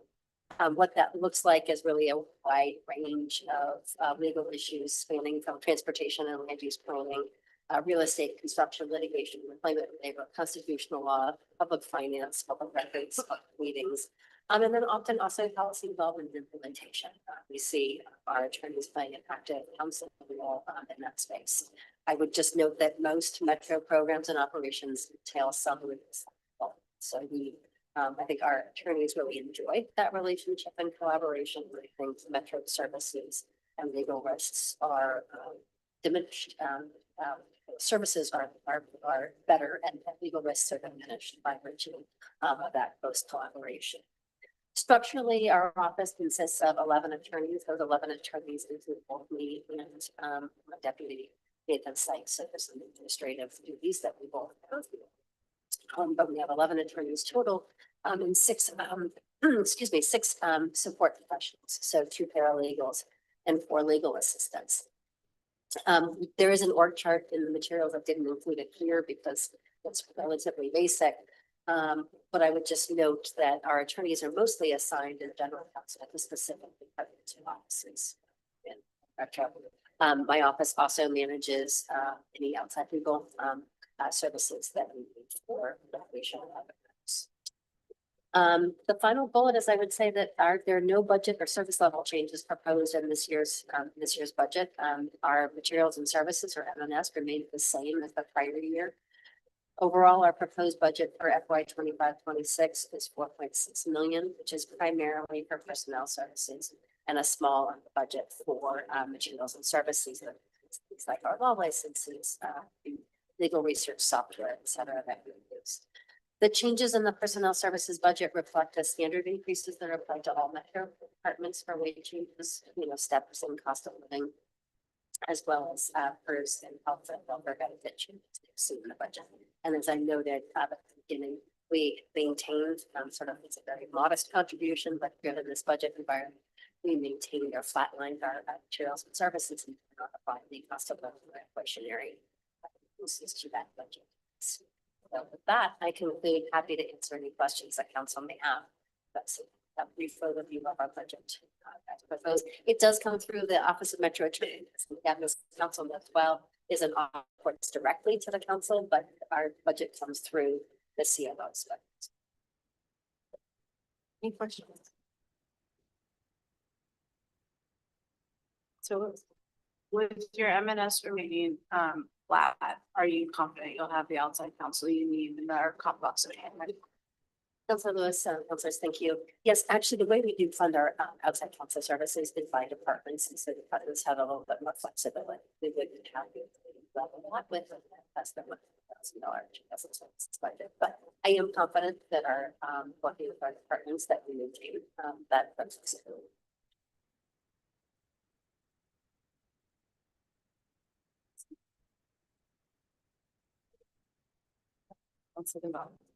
Thanks, Mr. Peterson. Aaron, remind me, you host the interns, right, or clerks, or what's the formal time? Law clerks. Law clerks, okay, and are those fellows or anything like, or technically fellows? A fellowship program or university, or do they just apply, sorry, I don't. Yeah, absolutely. I mean, I think this is one of our sort of more public facing functions, if you will, is to really try to provide opportunities, knowledge, and ability for law students to get some real practical experience while they're in law school and expose them to municipal law with the hope that one day they being one of us. So we run that program ourselves. We do participate in an on-campus hiring, I guess, symposium that's sponsored by Lewis and Clark Law School, but all the other law schools do participate. So allowed to attend. And so it's a 10-week clerkship program that we do a week clerkship for them. We have in the past, we don't now, had some students who came as externs where they were getting credit for their law school, but we have not done that for the past maybe 6 or 8 years. Okay, thanks.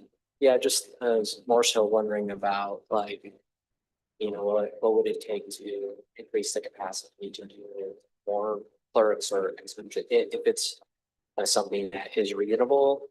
And the reason that I'm thinking about that, and granted, everyone has like a job and things that we need to do, but I think just in the time that we're in, giving people that want to enter the field and we want to motivate, you know, folks that want to help the government do what the government needs to do. It's just I think it'd be an interesting time to help to activate that spirit of public service, especially within the profession.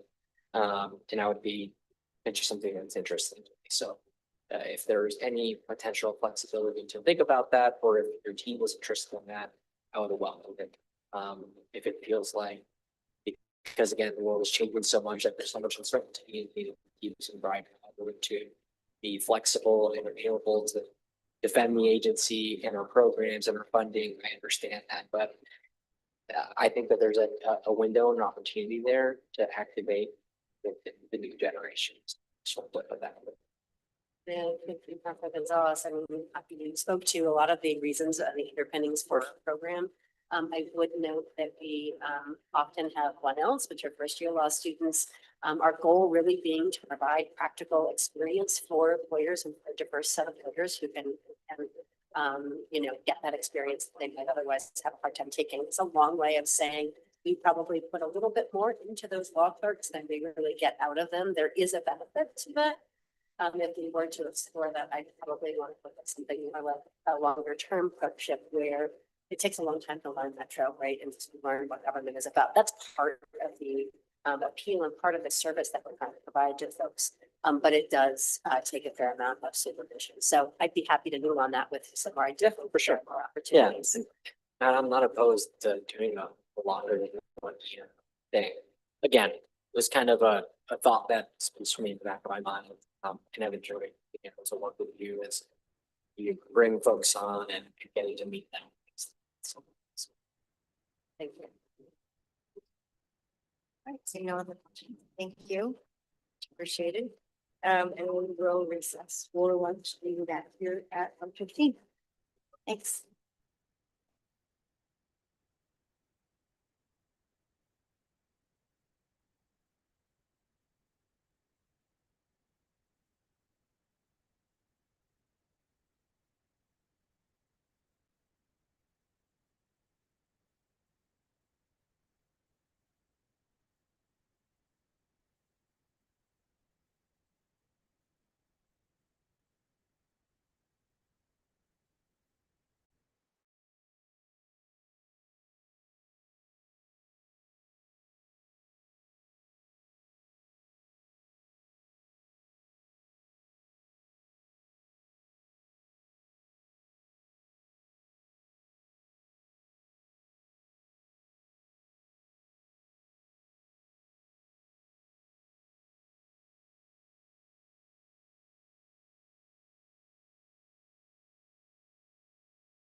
Testing, testing. Testing, sounds good.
All right, we are reconvening after recess. We have the council office, Office of the Chief Operating Officer and Government Affairs and Policy Development budget. And I am looking at Andrew Scott. I could not read this today. I don't know what's going on. Andrew, please take us off. Great. Excited to see me again. Yes. Try and go relatively quickly through this and can finish for the day. But I did want to come back and talk about the council department, fiscal year 25-26 proposed budget. And this department encompasses the council office, encompasses the office of the COO, as well as our government affairs and policy division. Historically, we've often thought of these as separate divisions, but we are actually doing a lot of work to integrate these areas more strategically and efficiently and use our resources more wisely as well. Slide, please. This is just the agenda for today, as with all the other departments, we'll go through something very similar in terms of our work structure. Next slide. So I want to take just a couple minutes to highlight some key areas of focus from the current fiscal year. One of those we'll just lead off on, and I don't need to tell all of you how much work the supportive housing services reform has been, but council office, the CO's office, and GAPD have all been very focused on SHS reform this past fiscal year. There have been a number of highlights from that process: the October resolution, the launch of the Residents Working Group, collaboration with counties, cities, and coalitions to finalize details of potential reform. But we expect that to continue to be work done by all three as we move forward as well. Located in these offices of the Partnership and Community Investment Program. This program was launched by council a couple of years ago. And just to give an example of a recent highlight of what's happening here, one example is a pilot program that was just started up called the Climate Action Resource Navigator. This pilot helps community-based organizations access funding and scale climate action efforts across the region. Metro's $50,000 investment has leveraged an additional $100,000 from partner organizations with more contributions pledged. And I think this early momentum demonstrates that overall, the Partnership and Community Investment Program is an effective vehicle for promoting cross-sector collaboration, enabling investments and impacts that no single sector could deliver alone. Next up on this list is the risk and safety assessment. And this is something that's really in progress right now. We just recently had an outside consultant complete a risk and safety assessment of Metro. Right now, it's in its draft stage. It's being reviewed by the executive team right now. This was born out of some waste prevention and environmental services audit recommendations and aligned with some recommendations from our policing and security project as well. Again, we're just reviewing that. Once we get it finalized, of course, we'll be sharing those findings with council. But one of the things we wanted to proactively do and was included in the CO's proposed budget is a position to begin implementing some of the assessment recommendations and also look at potential for future organizational changes for public safety, for emergency management, for risk management, and occupational safety in order to improve outcomes. I think these are areas where we have lots of different efforts going on at Metro. But one of the things that we've known for a while, there was actually an Auditor Evans did an audit about this sometime back, and that this consultant also found is the need to really bring these together and coordinate a little bit better. There's also the council office reorganization. January launched this reorganization of staff in the council office with 3 different teams: legislative, policy, and district advisors. And I know that those teams are currently getting feedback and evaluating that new structure and fine-tuning the teams as well. I have listed on here as the 5th bullet, the enterprise resource planning system upgrade decision, but I have a little slide on that in just a couple of minutes. So I'm going to hold and come back to that. And then same thing with Expo Future Phase 2, which you received some briefings on, but I've got a little bit more information. Next slide, please. So in terms of the fiscal year 2025-26 budget, the base budget includes 45 FTE. Was again all staff in council office, GAPD, and offices. $11.4 million program sheet. As with most general fund departments in the upcoming fiscal year, the proposed budgets for the council office, office of CO, and GAPD contain cuts to both materials and services and personnel costs. They also include some increases in key areas where we felt like there needed to be some investments. Net increase across all 3 divisions, I believe, is a 0.5 FTE. So I do want to point out the second bullet on here. It says net 1 FTE reduced. I think that is actually 0.5 FTE increase, but there is still a $500,000 reduction in materials and services, along with administrative organization. Where we get those, the net numbers don't tell the full story. And so just to go a little bit deeper, it's really the result of eliminating 2 positions as well as letting a limited duration FTE expire. We're also adding some FTE for specific needs. So there is a new position focused on public safety and security work across the organization that was mentioned for risk and safety assessment. GAP-D is getting a new position focused on developing mid and long-range funding strategies, with a particular focus on ballot initiatives. And a new senior program analyst is going to help manage some of these projects moving forward. The council department is also going to reduce discretionary materials and services in total by over $500,000 to allow for more flexibility within the general fund. And to help offset the reduced capacity of both staff and materials and services, administrative functions are being consolidated in the office of COO to help streamline and create some efficiencies across all 3 divisions. And that's going to necessitate moving some FTE between divisions, which is reflected in the budget, but of course doesn't show up. Next slide, please. This is just another graphic that we've seen for some other departments showing the proposed budget for council, CO's office, and GAP-D. Broken out there in the table as well. Next slide. And again, I've already mentioned some of these, but just this goes into a little bit more detail about some of those positions that are being added.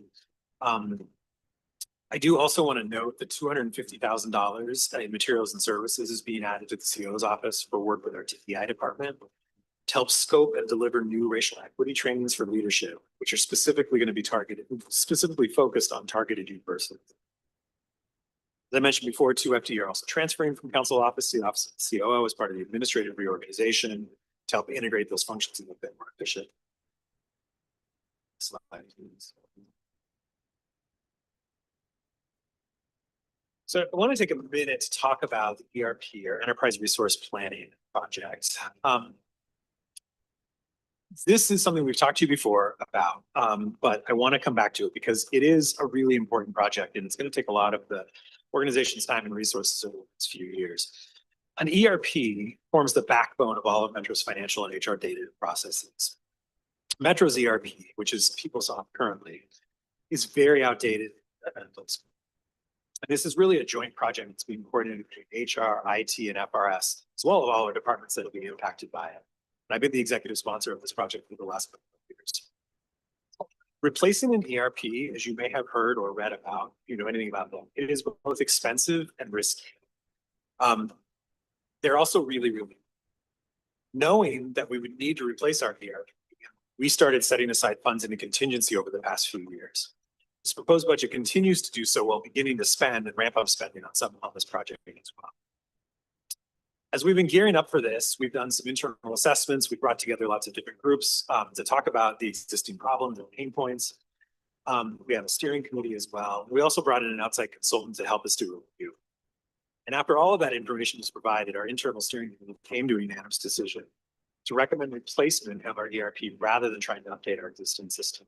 We did look at that possibility. It spent some funds, investing in PeopleSoft and upgrading it. The problem with that was it was determined that the existing system would still be old and cumbersome. While updating it would make some improvements, it would most likely just delay the inevitable implementation of a new system, which we would have to do at some point in the future anyway, which was really the reason why we came to this decision to replace the system. Just 2 weeks ago, we launched the RFP for this project, which is a very exciting milestone. The RFP is expected to close in late June, and there's going to be an extensive evaluation process that should lead to the selection of both a software and an implementer by November of this year. In terms of the budget impacts, you can see on this slide a couple of different things. There's $1.5 million in the base budget, which has been existing in the budget before, carrying over into FY 25-26 to support 4 FTE plus materials and services. Proposed budget also includes a request for an additional $1.1 million for 4.75 FTE additional materials and services, which will help fund change management the project. One of the most important aspects of a project like this is really preparing the organization for it. It's fixing your business processes. It's making things more efficient before you employ the new system. And then it's managing the change throughout. These systems have a very high failure rate. Very confident that Metro will not be in that. But one of the reasons why we won't be in that is because we want to spend time, resources to do the implementation right and to spend time leading up to making sure that we're prepared. Once we have selected a vendor later this year, we'll have a better sense of the overall cost for implementation. We'll bring those costs back to council as part of the November. So as I noted at the very top of this, it's an expensive and risky project, but also one that's essential to Metro's core functionality and our ability to deliver the services that we promised to the community. It's something that we can't delay or ignore any longer, and I think we're off to a really great start. Mostly due to the fact we have an amazing project manager, Heather Ann Bromwell, sitting back there, raise your hand, Heather Ann, you've met her before, but she's really carrying us to this point, and also support from the COO and support from council. When you look at one of the reasons why these projects don't work out, it is often because they lack that overall support. So that's one of the things that I've been really grateful for as well. Grateful to as well. Next slide, please. The last thing before we're going to put into performance measures, I just want to mention the Expo Futures project. You have regular updates and briefings on this, so I don't think I'm telling you anything new here. To date, this notes that we spent a little bit over $700,000 for feasibility studies, community engagement, cultural resource assessments. And for next year's budget, the FY 25-26 budget includes $2.45 million. $2 million of that is one-time only capital funds to invest in some of the initial equipment and infrastructure to pivot the existing expo halls to support sports tourism. And then about $450,000 in materials and services appropriation to fund Expo Future activities that were noted in Metro Council's January 2025 resolutions, including professional services for a public-private partnership, advisor feasibility assessments for the recommendations put forth in the Expo Future Historical Significance Memorialization Committee report, and architectural and structural assessments of Expo Hall. Next slide. I'll wrap up with just talking about performance measures. And this is something that, particularly when it comes to council office and COO's office, they get, it's interesting to figure out what are we measuring to make sure our success. And the ones that we've come up with here that we've been tracking for a few years now, there's really two of them. One of them is our overall percentage of department budget performance measures that are trending positive. The second is our employee engagement score. So I'll talk about that first one. What this is really saying is it's kind of a meta review of saying, you know, if all of our budget, if all of our performance measures in our departments are moving in the right direction, then we're going to be tracking that at an aggregate level. If they're moving in the wrong direction, we're going to be tracking and reporting that in there as well. And so it sort of reflects the COO's office, you know, oversight of the entire organization and making sure that things are moving in a positive direction. The second measure here, the employee engagement score, this is something that we do every other year. Do a Gallup survey. And actually, if you go to the next slide, this just shows a graphic. And we capture from this a whole bunch of data about our staff. And one of those is this, you know, Gallup Q12 engagement mean score. This is something that Gallup actually can benchmark. It was public and private, you know, organizations from throughout the country, throughout the world who use the same tool. And, you know, this is a way of really getting a sense of how are our employees doing in terms of their overall engagement. And there's lots of things that go into this, but it really is an overall measure of the agency culture. And it's why we think it's a good measure for us to track from CO's office perspective to see, like, are we headed in a positive direction in terms of employee culture? This also gives us the ability to disaggregate as well. And so an associated equity metric that sits underneath this is that we can disaggregate by our BIPOC or LGBT plus, or our variable hour employees, or our on-site employees versus hybrid employees, to get a sense of whether these scores differ, and if they differ materially, why. It gives us some tools to dive in and solve some of those issues as well. And with that, slide is the end. Questions? Any questions? Thank you, Anthony. I got lots of a couple of points. He projected a $500,000 decrease in materials and services, yet that didn't include the attorney's office, which said there was no change in materials and services, and it didn't include and then for the expo, there was a $500,000 or $473,000 increase in materials and services. And so where does the $500,000 decrease in materials and services show up? Where does it really come out of? So I'll just to make sure I'm understanding your question, just to clarify that the Metro Attorney's is a separate budget. So that's unrelated. Or I thought you were presenting this as including Metro Attorney's office. No, it includes council and gap leading offices, you know. But not the office of the Metro. Okay. So that is a different issue. There are a number of puts and takes in this in terms of areas where we're investing some new resources and areas where we're not. And I'm going to look to see if Amanda wants to come up to explain in any more detail, and if not, we can follow up if you want specifically where that knowledge increases coming from, because again, there were some additions in certain areas and some reductions in others. It sounds like it's area that was previously allocated, not actually spent, so we're just reducing the allocation. No, I mean, the budget overall is, you know, in prior years has been, but yeah, please do come on up. Bail me out of this. More detail. And then Aker, budget manager, but also the finance manager, COO.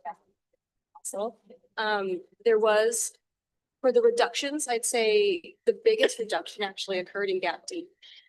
Where for the regional investment strategy and public opinion polling, I'm looking to Andy behind you. That we were realizing that, we had this big bucket of money that was every single year ongoing, and we thought we could be a little bit more targeted in that, so we could reduce those budgets and then they can come forward as needed, on an annual basis. So I'd say the majority of the 500,000 was that.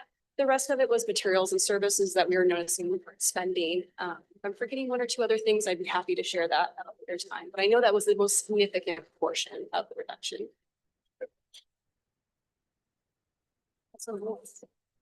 Good, thank you.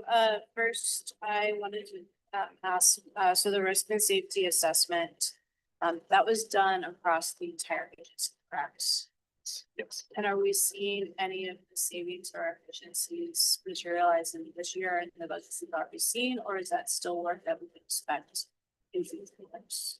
I think that's something to expect in future years. So we haven't made any changes yet as a result of the assessment.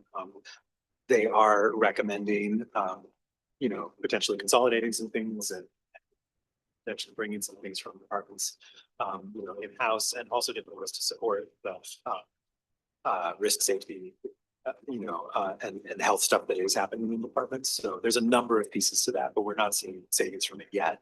I do hope we may see some savings, efficiencies, but also just being better. It's one of the challenges you may have heard as well. And I think some of the departments have felt like they're doing a lot of work, but you know, Metro hasn't had that centralized direction or policy, and that's what we're business. Yeah, I'm very supportive of this work. I think sometimes things I hear I bring forward, I'm concerned, but also in respect to where we have pillars of expertise. This is someplace where I think our agency could actually develop when we have the right leader. And if we actually did some consolidation and like actual recognition of the skills in the field, we would be well served by that. So very supportive of the work, was you know, excited about consolidation from the start. So anything we need to do to continue to fund implementation of that.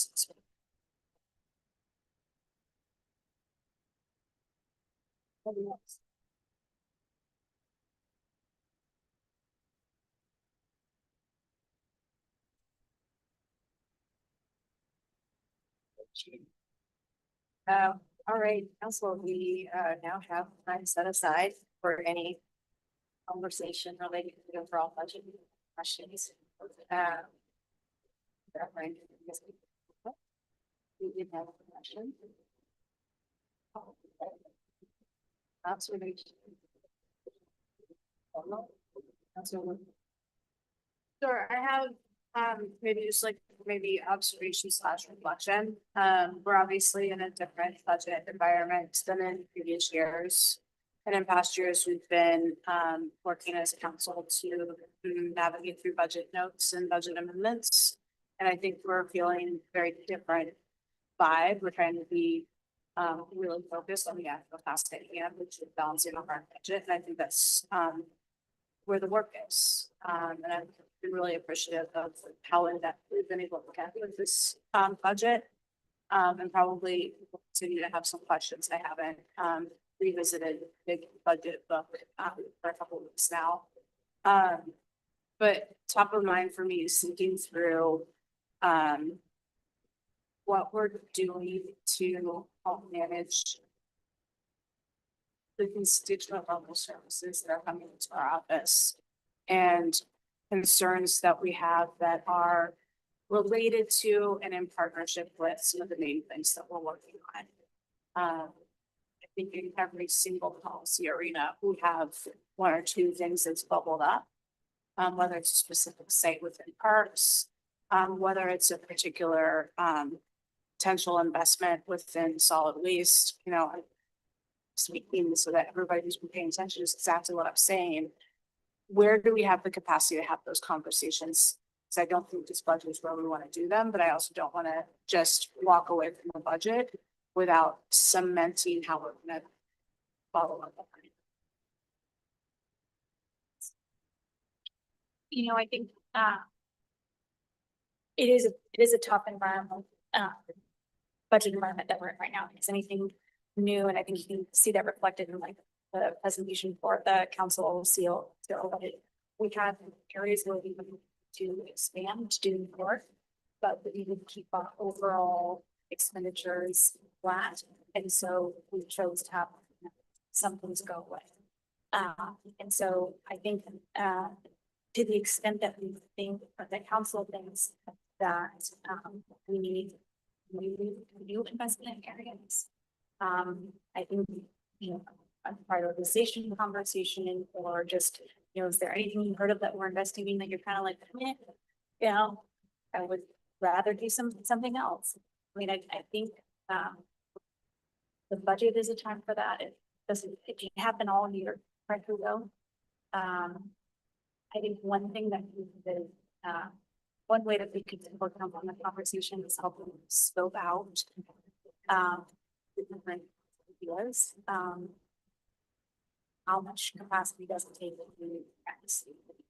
What is a realistic timeline to go through all the things to accomplish? Why there's need. And I think that helps inform the conversation about priorities, because sometimes things look like they're very straightforward and you get into it and it's not. Other things might seem harder and people pull this off.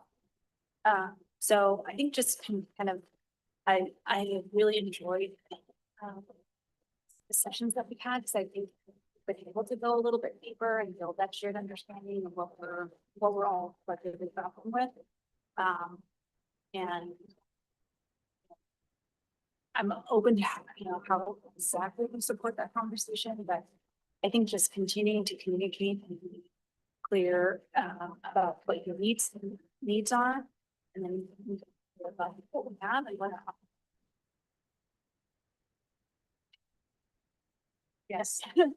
I would just suggest that we've had well, we have some scheduling issues trying to get treat scheduled. I think that's probably something to add on to the agenda in terms of that conversation forward, so that it's part of a rolling agenda. I love to about priority. And I mean, I also think it would be satisfactory to leave with some unanswered questions from this budget that we will give ourselves some interim time.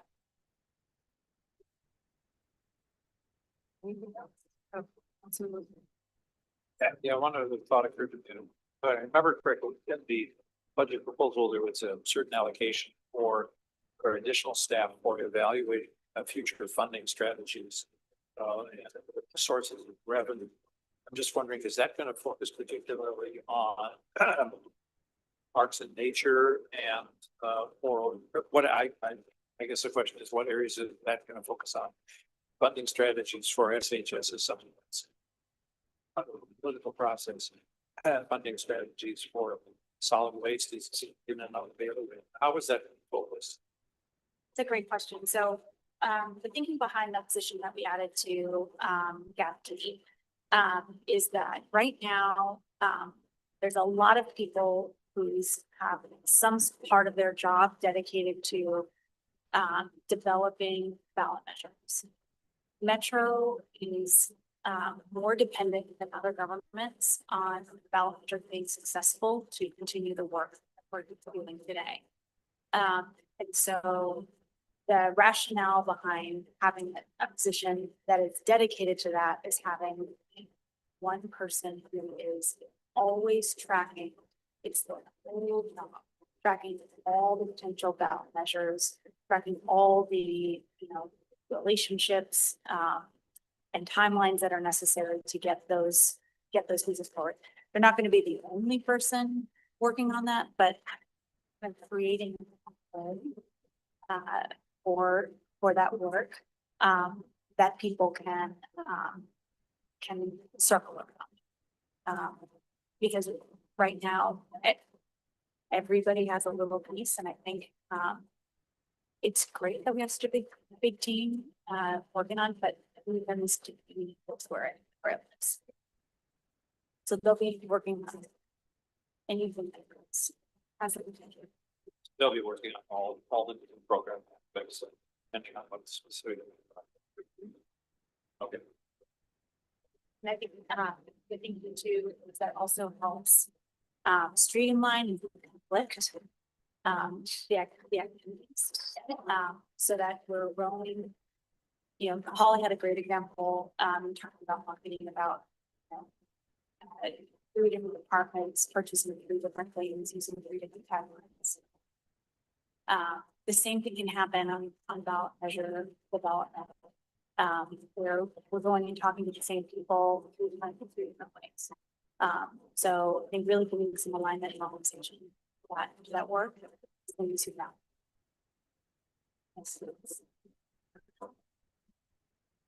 And shout out to Councilor Dunphy, who first kind of brought up the concept.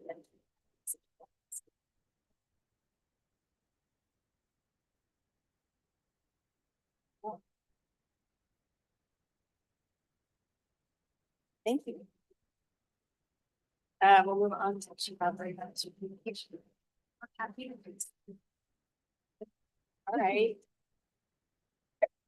Council.